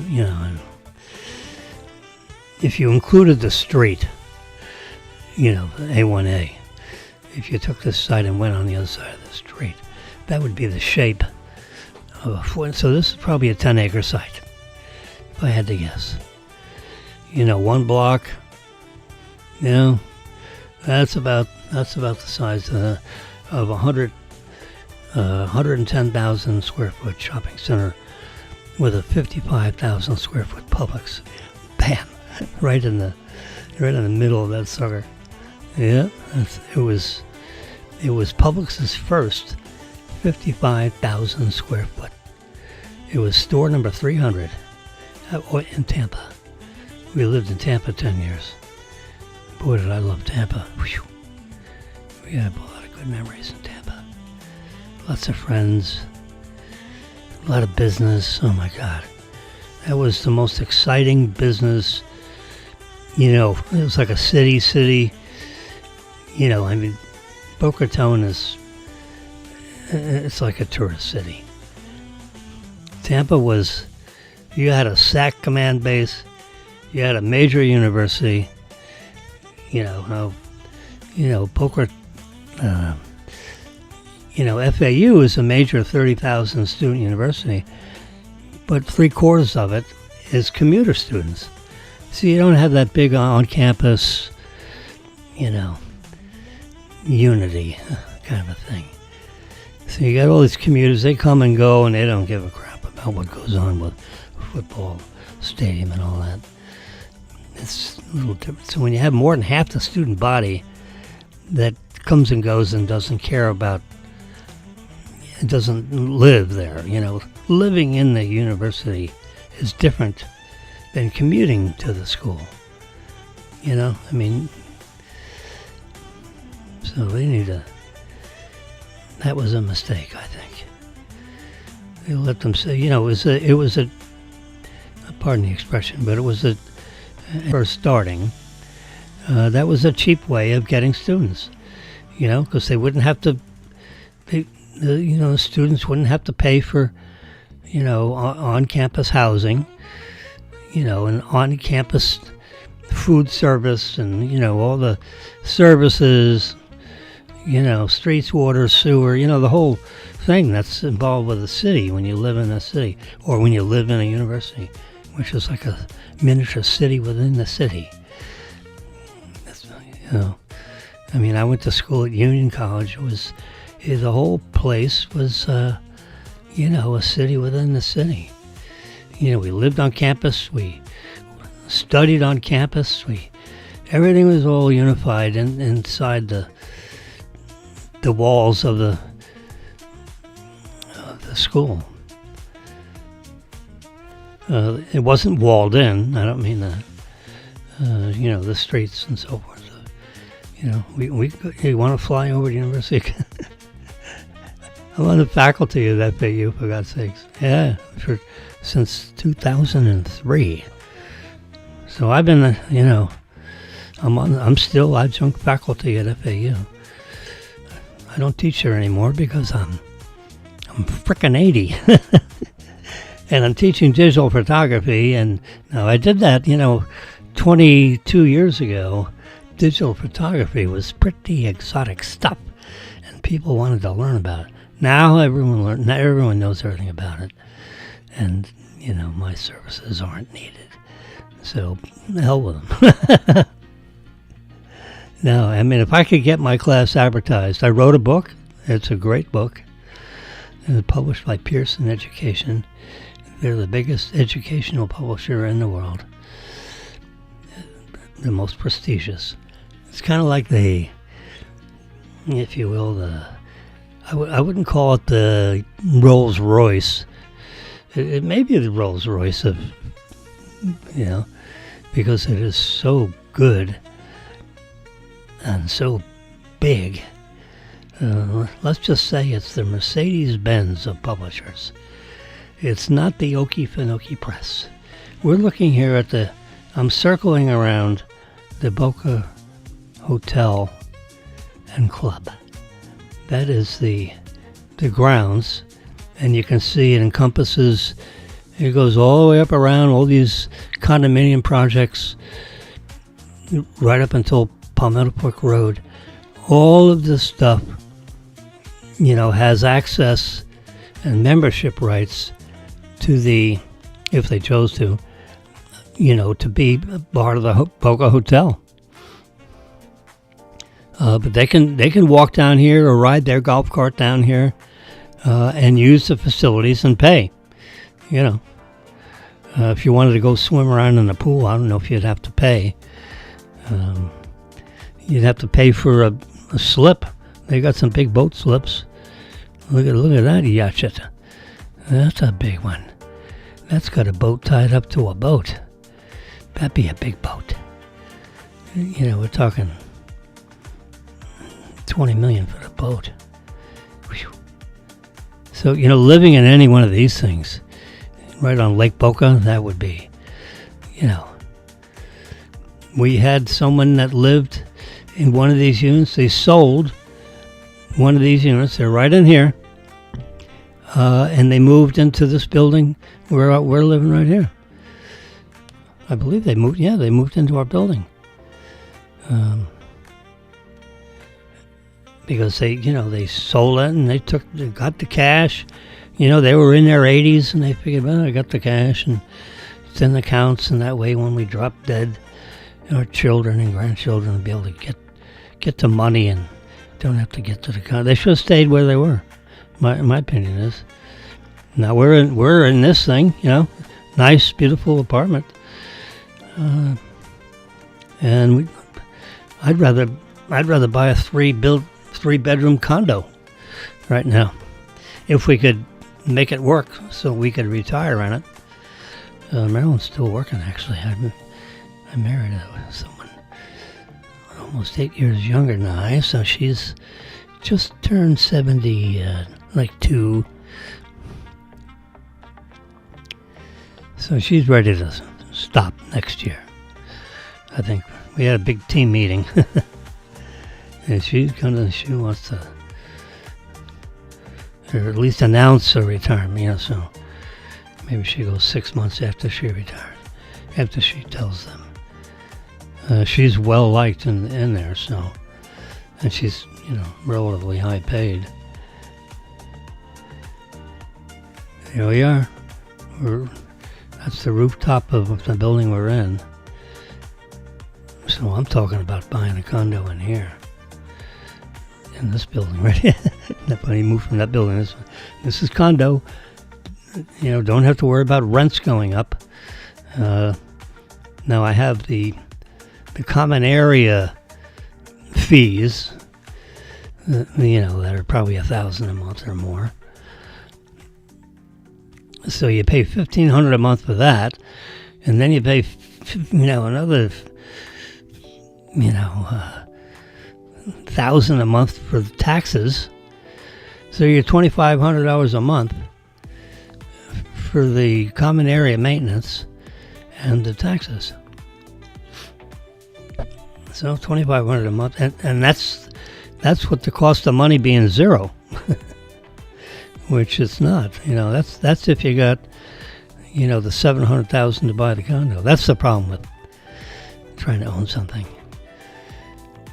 You got to be able to handle the PITI.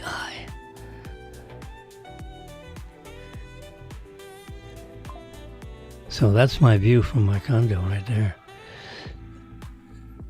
So I look around into those buildings, and then if I keep rotating it around, you can see, looking right down, there's the view I have of the golf course.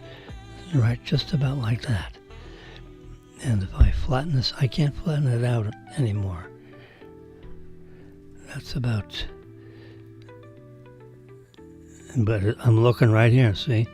This is the beach view I get right here. I don't see the beach. I see the ocean. I don't see the beach. I'm looking out here over the ocean because of the angle. All these trees and stuff are covering. And there's probably some kind of a high-rise. There's probably something like this going to go up right here. A big one. A lot of subterranean work in there. Whenever this photo was taken.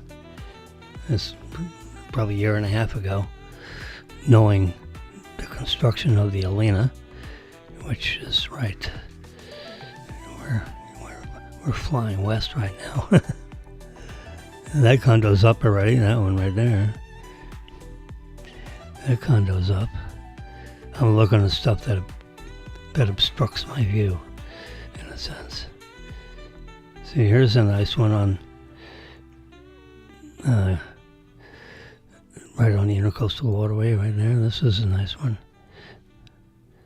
Yeah, look at that. Look at all the green area and the pools and a lot of dockage. They pushed this in so they would have to get a few more boats. But this is all connected right into the Boca Hotel. You just walk that way or take your little golf cart. Some people have golf carts and they park them right there instead of cars, When you live in this kind of environment, you buy yourself a nice golf cart for $12,000,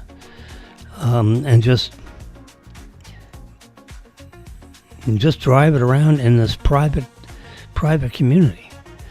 You want a car to go somewhere else? Take a Uber, right? Or Elon's coming out with the Cybercar. Now, how many are they going to buy in the Boca Raton area? They're going to buy some in the Boca area, for sure. That's going to be, you see, so now that looking, see, now I'm lowering my altitude in this, and then I'm going to, there we go, so that is the view I get. You can see what I was trying to say. I look right down that alley of that, whatever hole that is. Where's the tee box for this hole? It's back here. The people that play golf, there's a golf cart goes right around golf path. And these, right where I got my thumb right now, which of course you can't tell. But anyway, that's where you tee off and you go all the way down that way. It's one of the longest. It's either a par 5 or there's a par 5. That could be a par 5 course. Oh, let's go straight up and down. That could be 2 holes. I don't know. You know, from this view, I can't tell where the hell the green would be.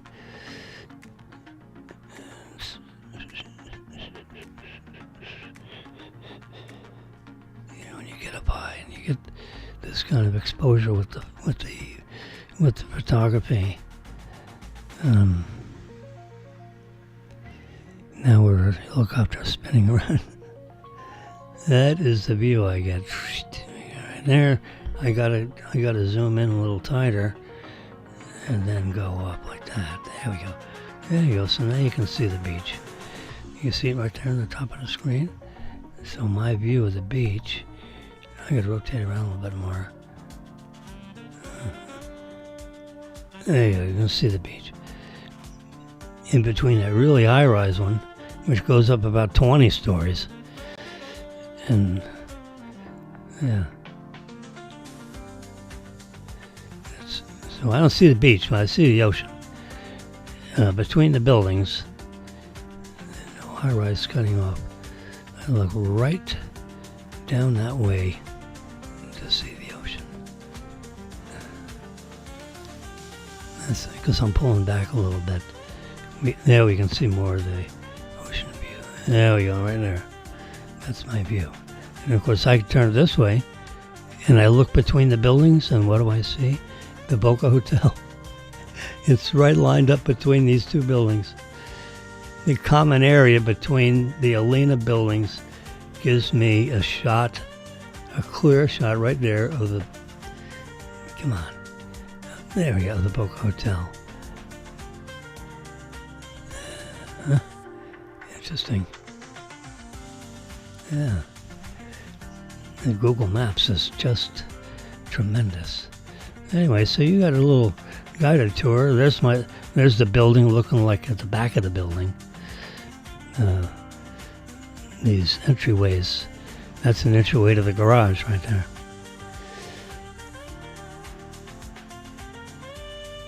And this is like services to the restaurants on the north end of the building, the south end of the building. Yeah. So we're one story down from the top of this building. That building right there in the middle of your screen. This is where the lady called me and said, "How do I get in your building?" I said, "Well, you got to go around the building and go in the front door. Right there. Look for where all the UPS trucks are and the Amazon trucks. There's always someone in the front of that building because there's like 200 units on that street. 9-story elevator. There is a button 9 in our elevator. I'm button 8. So I am. You see there's 2 sets of windows above that picture that's there of the sunset. They're 2-story condos. I'm sorry, two-story apartment above me.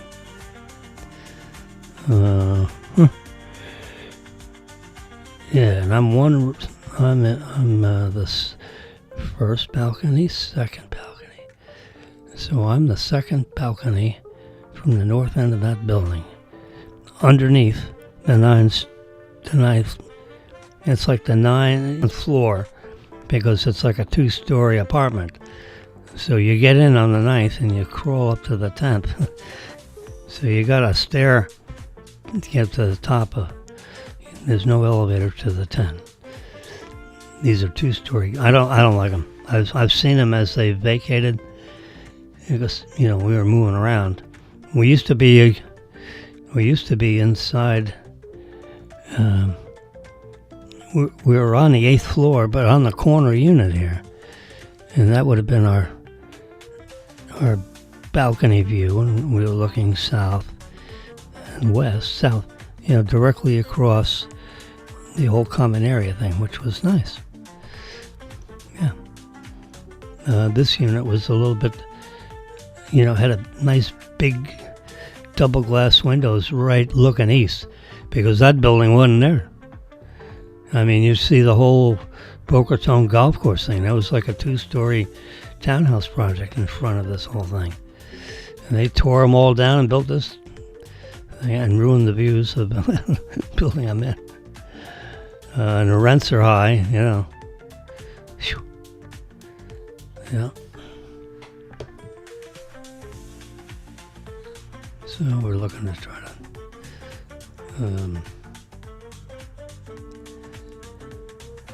our son Daniel is talking about a condo down this way. Let's see, that's the Bridge Hotel, right? This is the Boca Bridge.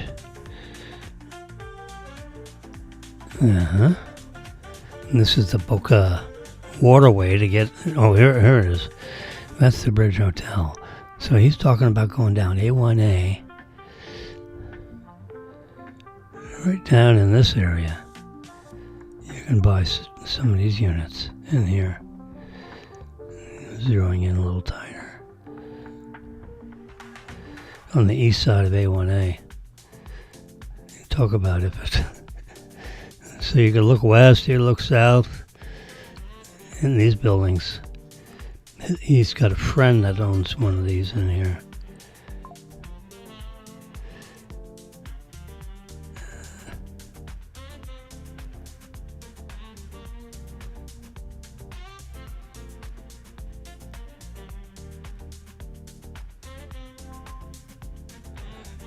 Anyway, we're gonna start hunting very seriously in December. It's too soon. And then try to work out a deal and get the financing and get everything all arranged. So we're going to renew our lease, and then that'd be the last renewal for us, because we're going to move out and either rent something else, but this building's rent has gone too high for us. So they're going to have to do without us. We've been in the building for like 13 years, or 14 years.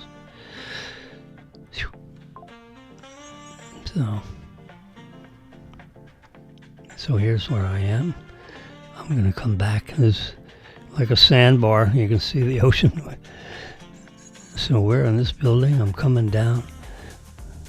This would be, if you were in some kind of an airplane, this is about 4,000 feet up. I used to fly when I was a student, college student. One of the other college students became an instructor for pilots. He was a pilot instructor. So he taught me how to fly. All I had to do was pay for the gasoline. I fly. Taking off and landing and dealing with the radio. That's what flying's all about, because you can't just go fly. You got to have a plan. I'm going to take off here. I'm going to go down here. Going to make a big circle and then come back. Well, that's your flight plan. And you have to register your flight plan before you can take off. Yeah, now in our case, the airport is right here. There's the Boca Airport right there. It's a nice long, 10,000 foot runway, which is a nice long way. See, runway 23, that's the compass direction. That's why that's called 23. Yeah. And it's been extended a couple of times. So the planes take off and land, right down on this runway, and it used to be owned by the U.S. government.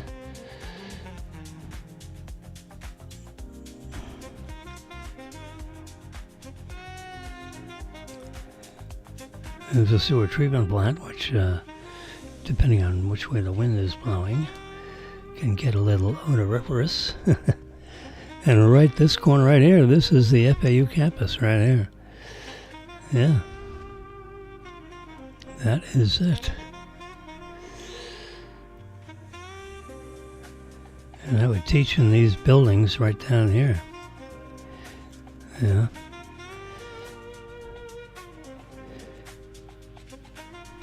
And it's the football stadium. This is the parking garage 3, which is the one we park in. You go all the way in there and park on this very edge. You go down an elevator and then you walk right through that way. Right around that's... At my age, I get all worn out just going from the garage to get on the field. And then we walk in this gate and come in here and go down that hallway that's underneath. And, you know, that's how we come right in this way and go whip around, go right underneath the whole stadium and come out right here.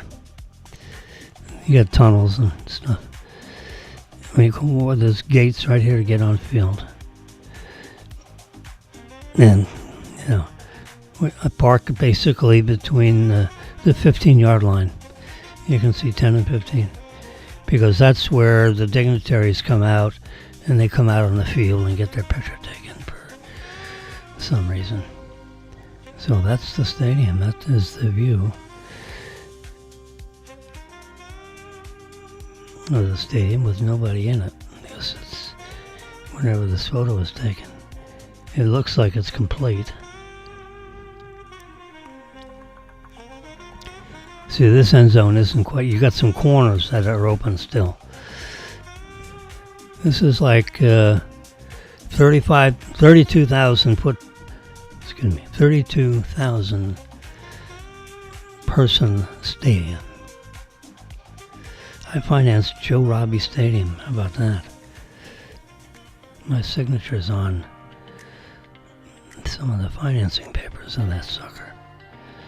That's 72. That was 72,000 students. 72. We flew over FAU. I got students on the brain. That's 70. You know, Joe Robbie Stadium was originally built as a 72-seat stadium with 26,000 car parking garage. Parking, basically surface parking, all around the stadium. Yeah, the parking was more complicated than the stadium construction. Not more complicated, but it was more tedious, and you had, you know, things to have everything flat, and, you know, you sinkholes, and you had to deal with all kind of stuff with all this property. I'm forgetting the acreage on the property. Let me think. It was like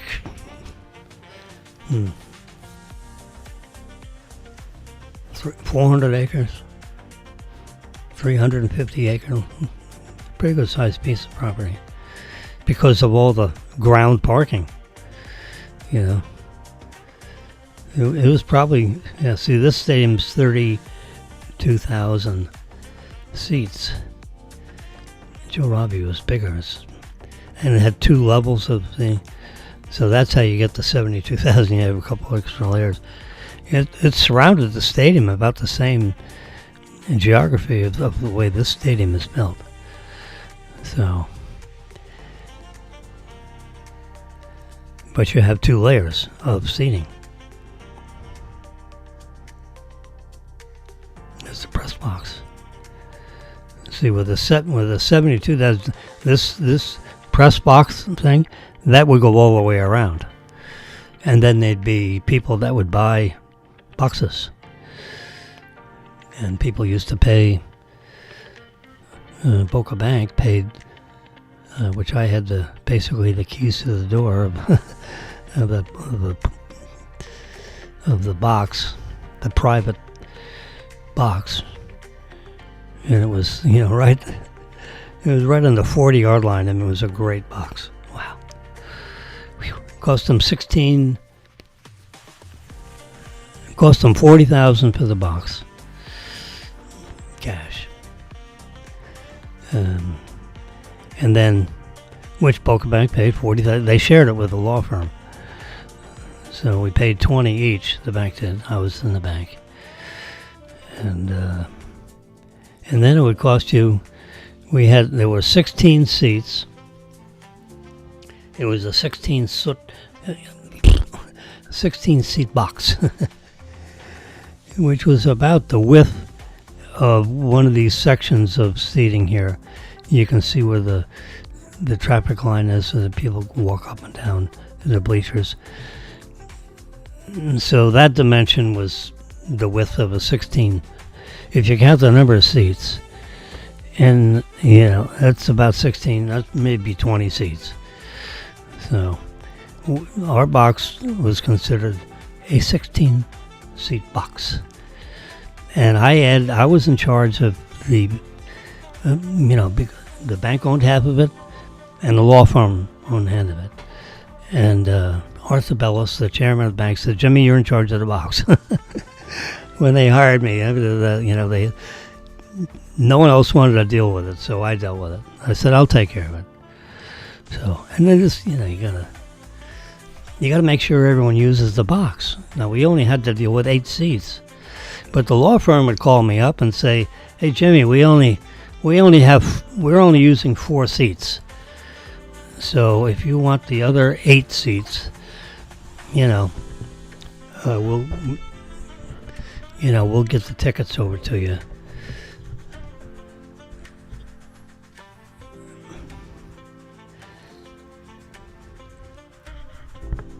So I was always going back and forth. With the law firm on the, and vice versa. They'd call up and say, "Hey Jimmy, we got a big bunch of people that want to go to the game. So, if you don't mind, could you give us 4 of your seats?" Because you really weren't supposed to put more. Now, of course, if people had seats in the other area of the stadium, they could come up and be a guest. I could go down and get them and bring them up. Because once you get to, like the second or third level, and you're back in that area where all this private box stuff is, like at the Boca Stadium right here.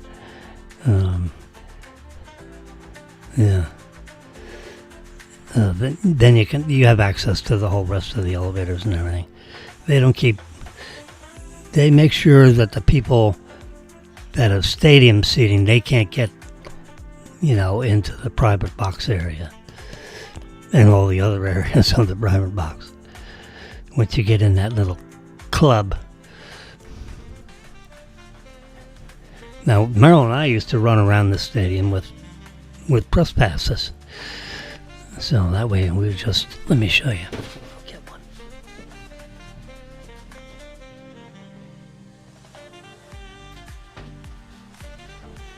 I'll just have these hanging on the door of our little cubby hole here. Yeah, so here's my. Whoops. Hey, you gotta add yourself into the. I'll give you full screen. There you go, full screen. Remember, there's 3 people running this little setup here. It's me, myself, and I. I'm here all by myself. Anyway, so here's I just took those off the door over there. That's my press pass. And this you can put other things in here.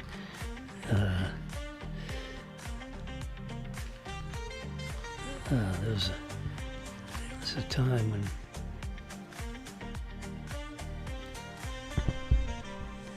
here's your COVID-19 verification of your first name, your last name, your vaccination. This is my vaccination card. To get in the on the field, you had to, at the time.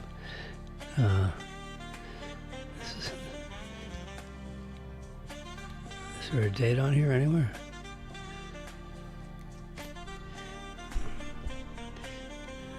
I have to.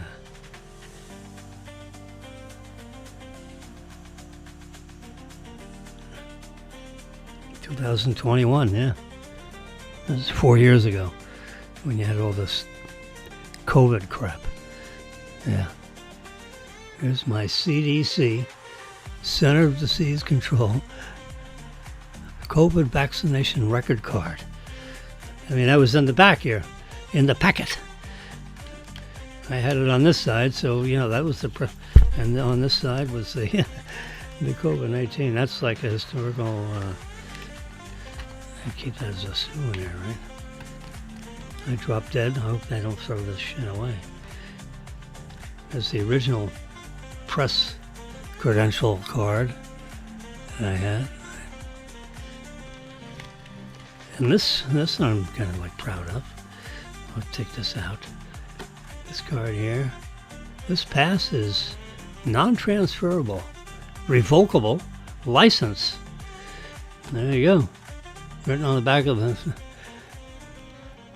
That was, we had passes into the 2012 presidential debate between Barack Obama and Romney.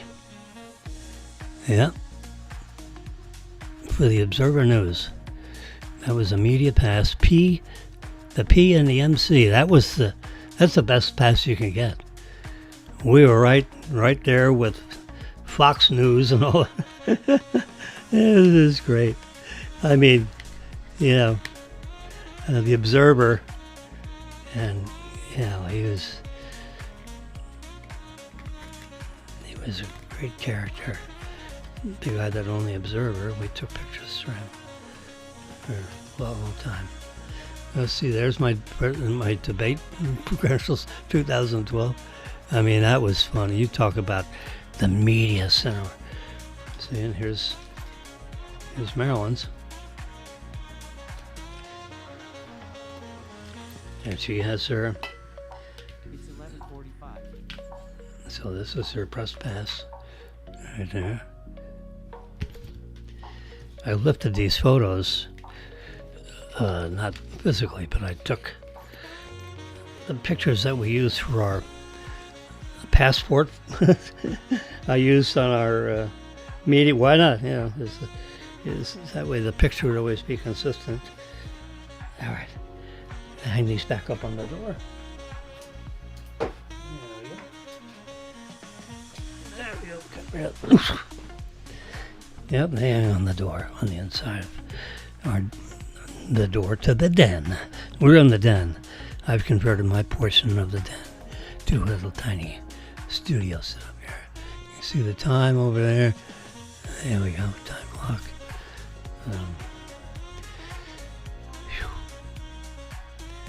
So now we're sharing this. I'm going to swap cameras. I'm taking up a camera slot with the iPad, and we were flying over the. This is the FAU University.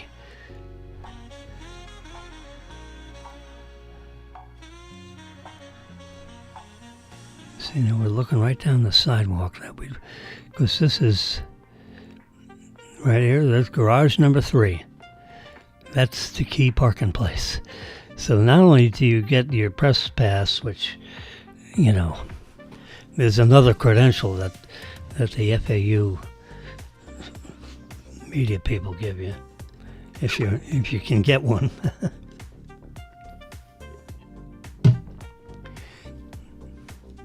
I've taken pictures there for 20 years, so we can get in there one way or the other. I just have to ask them, and they'll, and the will pick up, will call. They'd leave an envelope in there, Or I go up on the 6th floor and meet with Katrina, and she hand it to me. Katrina McCormick. That's the person. And there you go. See, that's how you come right in there and go right in the stadium. They have, fencing and gating and so forth. It doesn't seem like the fence is up yet. This must be a progress photo when the stadium was completed, because you don't see all the fencing that goes around here. Anyway, but that is that garage right there in the middle of that photo. That's, you park in this way, and you drive all the way over here, and I keep my car out of the sun. So that's like level 4 or 5. And come down the elevator here and walk right down this sidewalk and walk right. Then I got to come around this curved, see right here, because you got to go in gate 6, which is in here. And that's where they do the credentialing. You can see the little white spots. That's where they're going to put the fence poles. Yep. Yeah, government construction.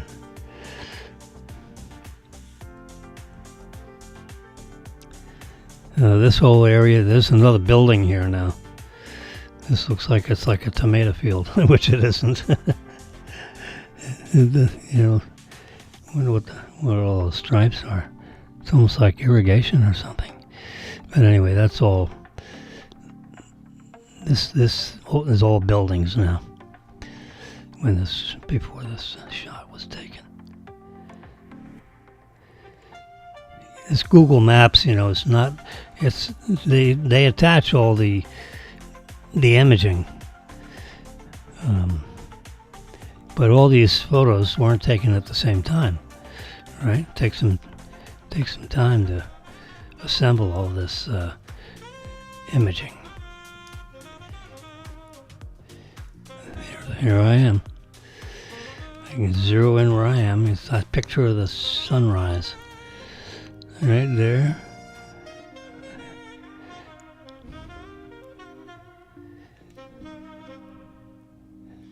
Okay, folks. It's 11:49, and I'll keep talking. I can talk all day. Believe me, I can talk to myself all day. But I had some oatmeal raisin cookies this morning, and now I have some lukewarm coffee. I'm ready for some I think I'll have another cup of coffee and eat at 12 o'clock. I don't have any lunch appointment. I'm going to eat in here. I have some fresh pasta I just made up, and I have some mushroom gravy I'm ready to throw onto some pasta. And that's going to be one nice lunch. I love pasta with the mushroom gravy. Yeah. That's mushroom gravy and some chicken broth. Yeah. It's like chicken gravy and mushroom gravy mixed together. And I dilute it down with some chicken broth, and that loosens it up, so spread around with the pasta. Not soupy though, you don't want to do that. And you can't want it too thick where you can't toss the pasta around. It's just a little bit looser than that. You got to put just the right amount of chicken gravy, chicken soup, chicken broth. It's like a Swanson, I think. Swanson chicken broth. It's marvelous. You can just pour it in a cup and heat it up as chicken soup. Strained, it's totally strained. That's what I'm going to be having for lunch. Chicken soup. Chicken broth, I should say.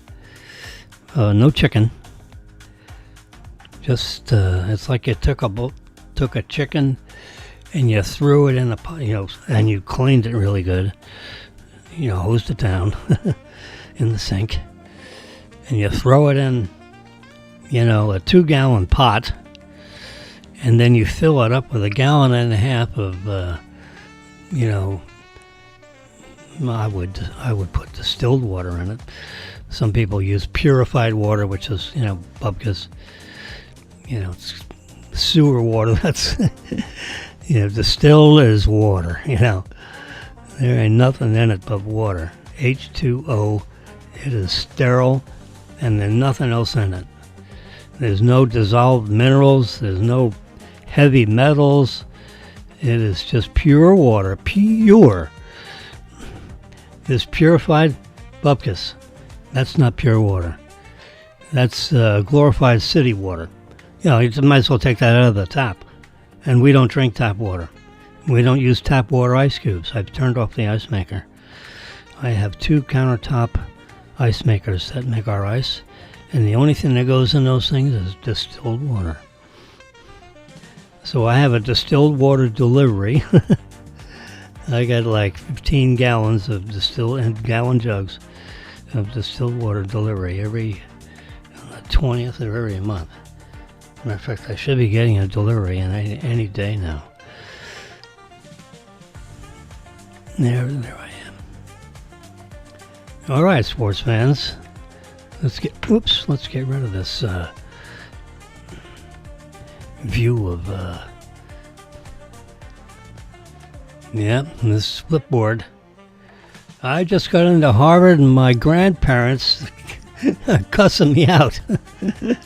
They must be liberal grandparents. Yeah. There's a papal, getting ready for the papal funeral.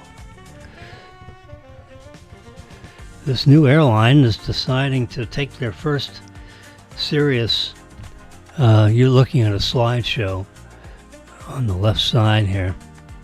That's produced by Flipboard. You can download Flipboard. It's a marvelous application.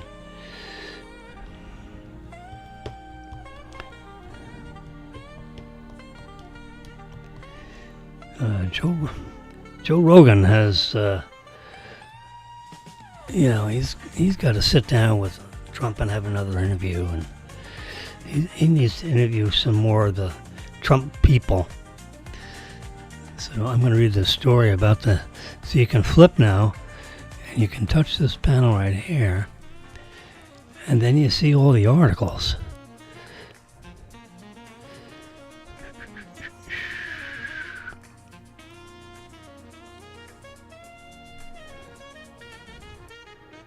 So you can just page through here. Vladimir keeps bombing, places, and God, that Ukrainian war is a disaster.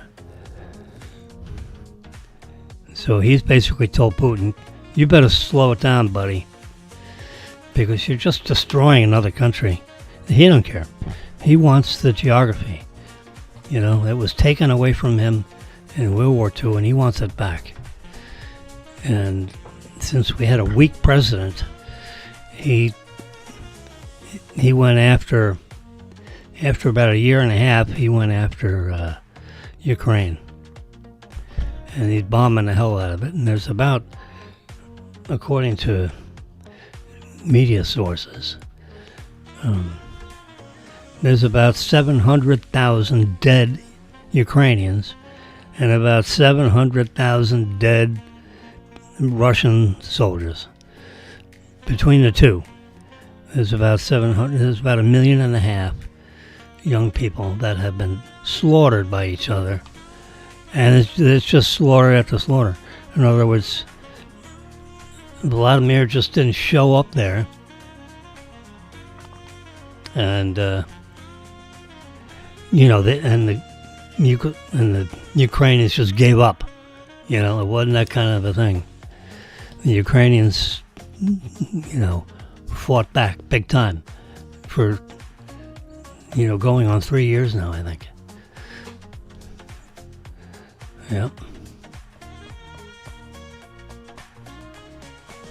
So Trump gets back in. No one expected Trump to win an election back again after he lost to Biden. You know, you lose to a loser like Biden, you know, who's just a government guy for 50 years. He was a terrible president. He had handlers that did everything. He was at the end of his life cycle. I hate to put it that way. Now also, the end of his life, it's a life cycle of the human beings. Come on, we're like little hamsters running around here on the planet. There's billions of us, but the human race better shape up and start reproducing. We're not having enough babies to reproduce ourselves.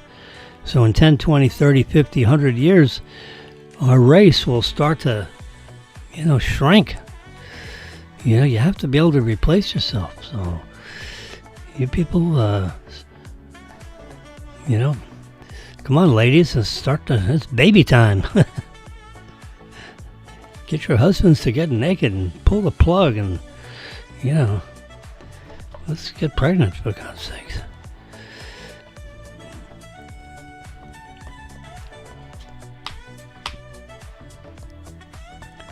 I fathered 4, so I've more than duplicated myself. But my cousin, let's see. I've got, one son has 2 kids, and the daughter has 2 kids, and the 2 boys that live down here in South Florida, they're not married yet. They don't have girlfriends yet. They are not gay.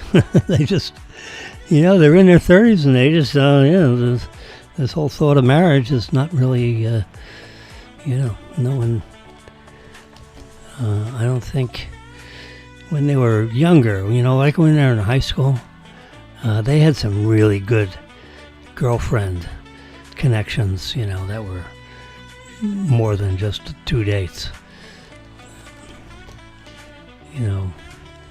Brennan, he was living with a girl for a couple of years, it seemed like.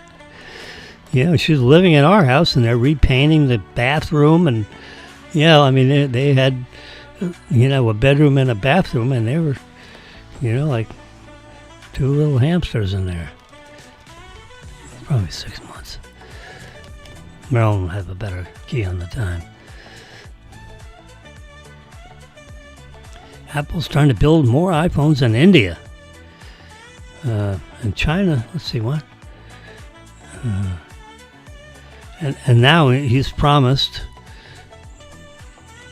Trump that he's going to build $500 million. He's going to spend $500 million building buildings and moving factories into the United States with American workers building something. I don't know if they pick product lines or not, but they're going to make, $500 million, $500 billion, $500 billion. I get mixed up with my billions and trillions here with this conversation.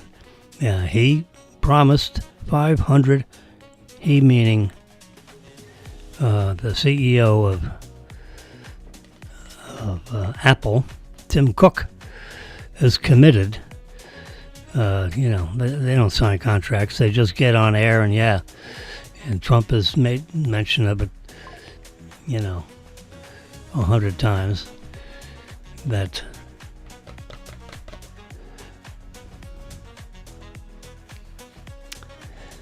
he's going to spend $500 billion,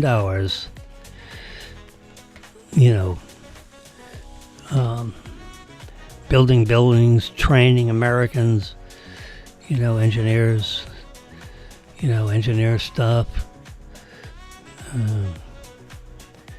He's going to spend $500 billion in the United States building new stuff, occupying it with people. That's all part of that $500 billion, I'm sure. It's It's not all brick and mortar, I don't think. Although Trump is a brick and mortar guy, because he came out of the building industry. He's just, in the last 10 years of his life, he's decided to be a politician, which has been very painful for him.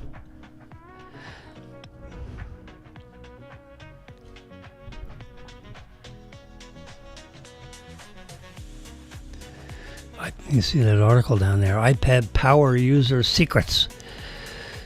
15 secrets to, I'm telling you, this whole thing is an iPad. It's magical. Look how thin it is.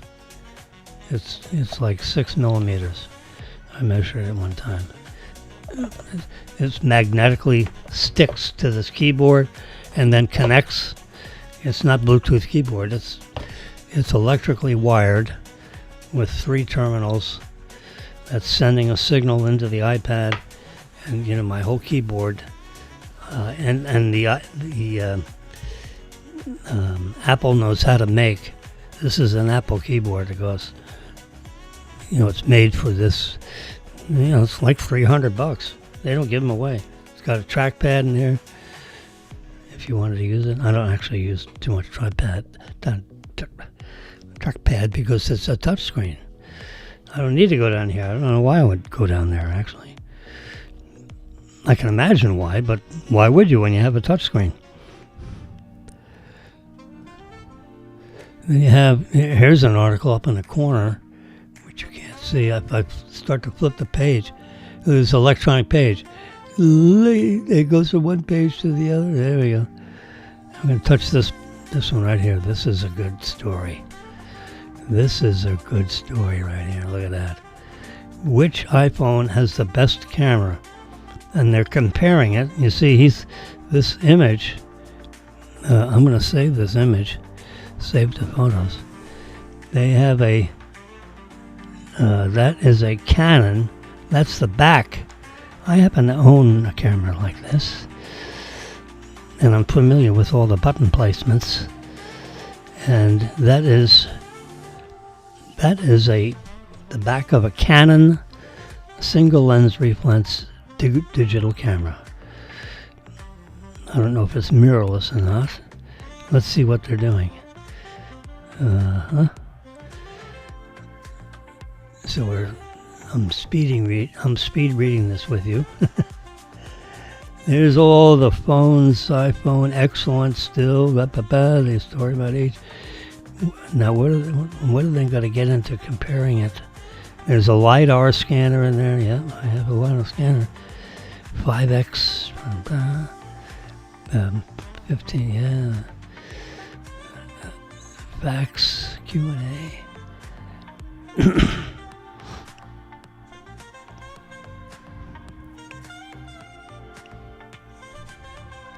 The iPhone 15 Pro Max leads with its 5X zoom.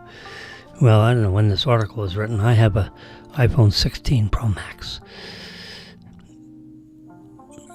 So, they don't really tell you. I thought, when you look, that's the problem with these stupid articles. They're showing you an iPhone camera. Now they go through a list of all the iPhones going back in history. Excellent color, still very capable. The iPhone 13, dual lens system, grade 14, ultra wide angle is nice. So they're going through what, from iPhone 12 to iPhone 15, which,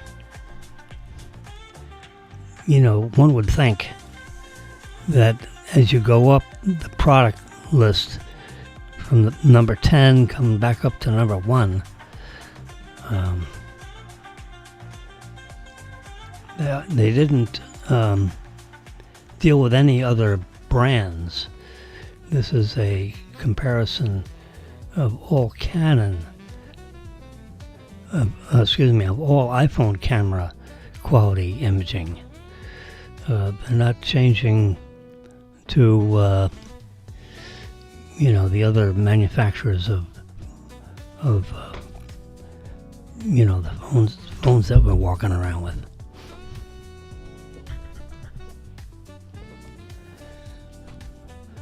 iPhone doesn't have 100% of the market. They are leading. They're currently, I think, more than 55% of the other. But you see the way that picture is set up. So they kept comparing the iPhone imaging with the single lens reflex imaging. They even set it up to the same, zoom level, so you could check out the detail and all that kind of stuff. The imaging quality is so magnificent out of these iPhones. I'm considering selling my digital camera right here. I mean, it's more of a, I think Daniel wants me to keep it. He wants it. So number 4 son wants it. So it's a magnificent 45 million pixel camera. I mean, it takes, and the lensing. I have it set up on a tripod. It's sitting, pointing towards the window on our balcony, next to a telescope.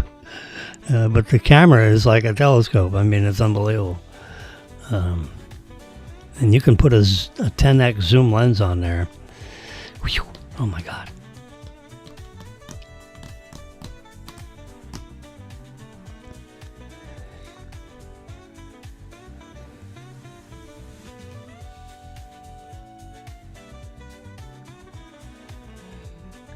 They have a 5x zoom lens on this stupid camera, on the camera system that's in this iPhone, where you see the reflection. I keep showing that. It's the only way you can actually see it. When you go dark, it's a black phone, so you can see these lenses and the cameras, the miniaturization, the quality of the picture taking. And I've taken millions of pictures. I know what digital photography is all about. I was not the first, but I was, in the first tranche, the first hunt. I forget what the serial number was of my very first digital camera from Canon, but it was under 1,000, or maybe it was 2,000. I don't know. I actually don't remember. I could probably dig through some records somewhere and see what the serial number was of the digital camera. I had one of the very first, I had a digital Canon camera before Canon even made the imager. It was called a DCS 560. I can go right here to my, I just went online to my, there's all my, here we go. Let's see if I have it in here. If I go down this, so this is, oh no, wait a minute. Let's touch this one. I'm going through my photo library. Digital camera equipment. Frequently asked questions. Wow, look at that question. In 2009,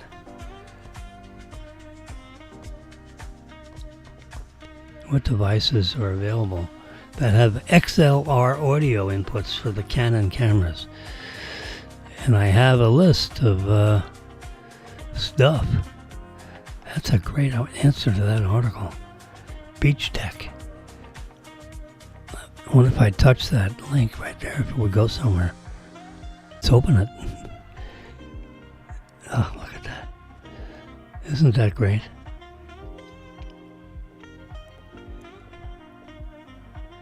So this is stuff that you could attach to underneath your digital camera. And you have XLR inputs for, the microphones, XLR microphones. There you go. This used to cost, well, you can see, yes. Look at that. You'd have to go through and study this list of things. But they're still in business. And you can hit about. Isn't the internet great? Now, this is magnificent the way this internet works. I went off my site, I went to their site. Beach Tech is a small customer-oriented company. They take great pride. Now all the microphones and things that work through my soundboard here, they have XLR connectors, and that's the. Let's see, how can I show you one of those? Right around here. Oh, here's one. This is one that's not used at the moment. You see, it's got 3 pins in there. They call that a balanced 3-pin XLR connector.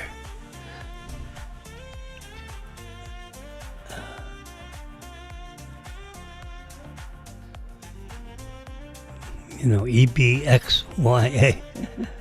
Whatever the signification of that is. That's if I want to use a microphone stand with, instead of the wired boom mic that I have, where this wire goes all the way around there and around there and becomes this. You can't really see it. You can't see it. It's out of view of this camera. I can tilt it down. Yeah, I just push that down. This red wire right here, can you see it? The red plug, that XLR plug right there, connects to a wire. Here's a piece of the wire, and that goes around, and then it connects underneath, and then it goes from red to black, and then it's a black wire coming around this boom, because it tucks into the boom stand here, and you don't really, right up here, this boom guy right here, that wire goes all the way up and it's black. Everything's black, so you just see the equipment, sort of. That's as much as tilting as I can do with this lens. There we go. I do it so it's set up just like that, so I can see the top edge of this master computer, which is a laptop. It's a MacBook Pro, the Air version, MacBook Pro Air. It's a computer. It's an actual Mac operating system. Now this right here in front of it is an iPad. So the MacBook Pro is operating this studio and transmitting across 3 social networks, or at least 2 of them. I think I lost one along the way because of the poor internet connection. On this, let's see, I think I can just wave that up, and I'm going to go here and let's check the internet speed by Ookla. There we go, connecting. You can see the circle right here. Get this out of here. So this is the graphic image of 260, 70, 280, 283, 285. This is megabits per second download speed. And then see upload, the score is 288. Now upload, this needs to get like see, it says 58 megabits per second. Now I need 21 for a Simulcast. 3 social networks: Facebook Live, YouTube Live, and Twitter Live. Those are the 3 that I connect to every day at 9 o'clock. Used to be 8, 15, 8, now it's 9. I couldn't get on until like 9:11. Everything's not in my control here. I try to set, Marilyn walked out the door at 7:30 this morning, so between 7:30 and 9, I got, it took me to,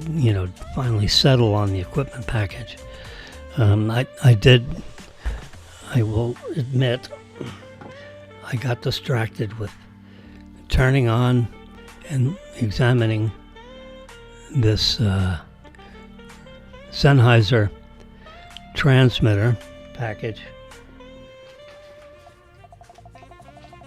Uh-oh.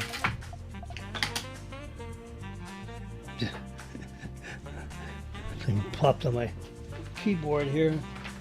Here, quick. And this so there's the receiver and there's the transmitter, and this package allows me to take this microphone, and in theory I could be walking around anywhere, and this part connects to my soundboard and this part connects to the microphone, and that makes me wireless. And I can carry it around. I can put it in the boom stand here and work it wireless instead of having this cable run around. And then I could detach the microphone if I felt like it and walk through there. So I did test that out, and I was deciding if I was going to broadcast with that. And I said, you know what, let's disassemble that and put the microphone back in the boom. And it made me 11 minutes late after 9. My apologies. I tried to get it all back together fast enough. Couldn't quite do it. But here I am. And, whoa. Let's see. Holy crap. All right, I've been doing this now for 3 hours. And, you know, I don't know how many of you are out there in TV land. But I am a wealth of knowledge, I'm told. So I'm spreading it out there every morning because, you know, what else am I going to do? I'd rather try to share some of what I know during my senior years than not. Gives me something to do. And it keeps me, you know, like informed, because I have to be somewhat informed. Modern information, that is. So I can, you know, I circle back to where I was on, you know, these, the thickness and the thinness. The iPhone 17 apparently is going to come out with an iPhone. These are all dummies. Meaning there's not really an iPhone inside there. This is a dummy of the cabinets, the cases, not the case that goes around the phone, but this is, you know, the naked iPhone. You know, let's see. So in theory, I have the one on the top here, which is the largest iPhone. And I don't know if I don't think the dimension of that phone, of the new one that's going to come out this year, you know, is like, let me look at it and see what it is. I'm pretty good at guessing. I'm a good guesser. Let's go down this end and peel this case off of here. Where the hell was I? Take the whole case off. So here's my iPhone. There's a picture of Peter Ducey and his new, whoops, you can't see it, it's too bright. Gotta turn the screen brightness down. There you go, now you can see. God, even that's too bright. The lens on this camera I got up here is really sensitive to light, and it won't. Let's see if I hold it real close and move it back. Yeah, that's better. Anyway, that's coming off the iPhone. And this thickness, you know, this is like 7 millimeters. It's a 1/4 inch. I'd say 1/4 inch. That's 6.5, 7. Somewhere between 6.5 and 7. 6.75 millimeters. So apparently they're going to have one And, there's a noticeable difference between this iPhone and this new MacBook Pro. So this is going to be, this MacBook Pro. I'm sorry, this iPad Pro. Getting mixed up with my names there. Yeah, this is really a lot thinner than the iPhone. And the reason for that is the battery, bottom line, because the whole battery system, if you look at the basic iPad, which you're seeing here, if we just go full screen, we're talking about the thicknesses of these devices. So we'll switch that back. There we go. So the thinness of this iPad Pro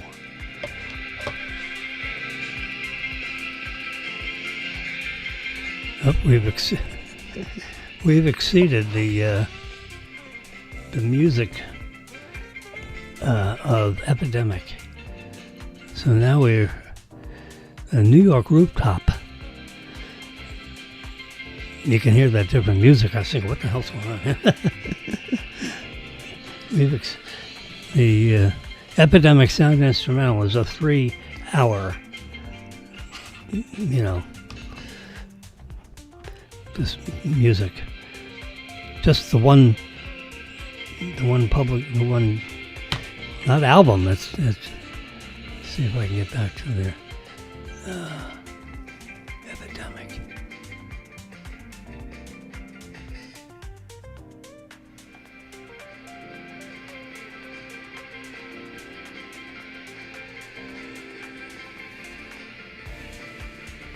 Oh, here it is.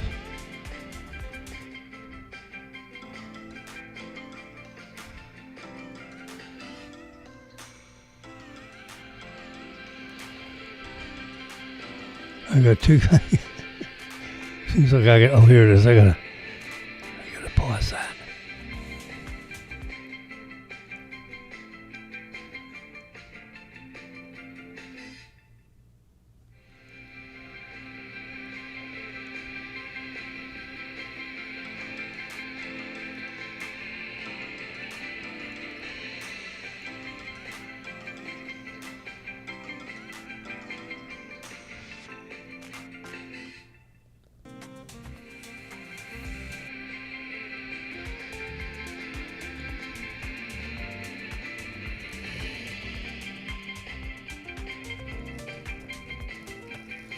All right, I'll figure out how to stop that. We got two things going at once here. I got the Epidemic Sound Instrumental. Here's that one. All right, that's for me to figure out here. And in the meantime, you all have a great day. And I'm going to sign off right now because I've been yakking here for 3 hours and 15 minutes. It's time for lunch. It's 12:25. Come on already. We've been in Boca Diner here a long time. Hey, you. Well. So,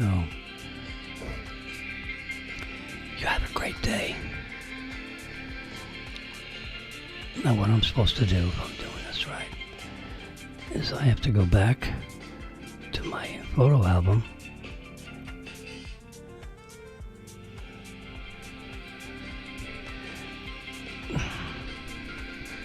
Pause. There we go. Get rid of that. Go from there. Get back to this one. Make it the whole.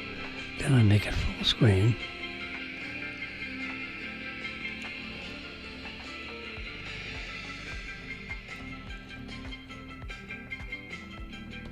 And we'll see you tomorrow.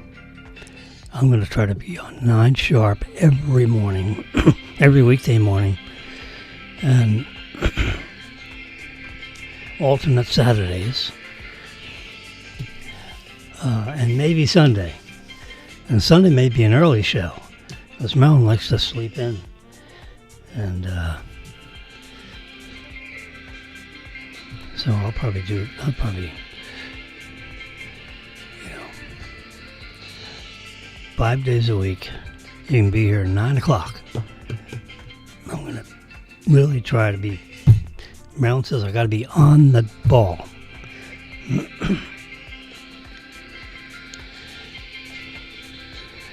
On the time. So it's going to be 9 a.m. weekdays. Every day. And then Sunday, it's going to be maybe an early show, like 6 or 7, maybe 7 a.m. I'm going to decide on a Sunday show. So I'm going to try to say 7 a.m. on Sunday. And then every other Saturday, not this Saturday, next Saturday. So, this Saturday could be an early show. Because I get up early. And if Marilyn's not up, I might as well do this. So I could do 7 to 9 on Saturday and Sunday. And Monday through Friday at 9 o'clock. From 9 until noon. You guys can send me a text message and say, shut up, we're done with you already. You'll be sorry. I've done 400 of these, can you imagine? 400. Whew. That's some serious talking. But it gives me something to do. I got really good equipment. It's something that's not like... this is, this little camera up here costs, $100. And it produces a nice, signal, high definition TV quality. I don't have my $4,000 digital camera aiming at me because I got this little thing on a little tiny tripod up here. And it works just fine, high definition, 60 frames a second, high definition TV, what the hell. It fits. I could put this I have other equipment. I could use that. But this little camera does beautifully. It gets a little warm because the sensor is, operating. There's a circuitry and a consumption of a certain amount of power. Not a bunch. A half amp at 5 volts. But so I had my hand up on the camera, and it's like 90 degrees with my fingers on this, feeling the camera up there. Yeah. But I could have a $5,000 camera hanging up there on a tripod. But it's not going to be any better because I'm limited to the quality based on the internet. Anyway, bye-bye. See you. This is Thursday. See you tomorrow at 9 o'clock.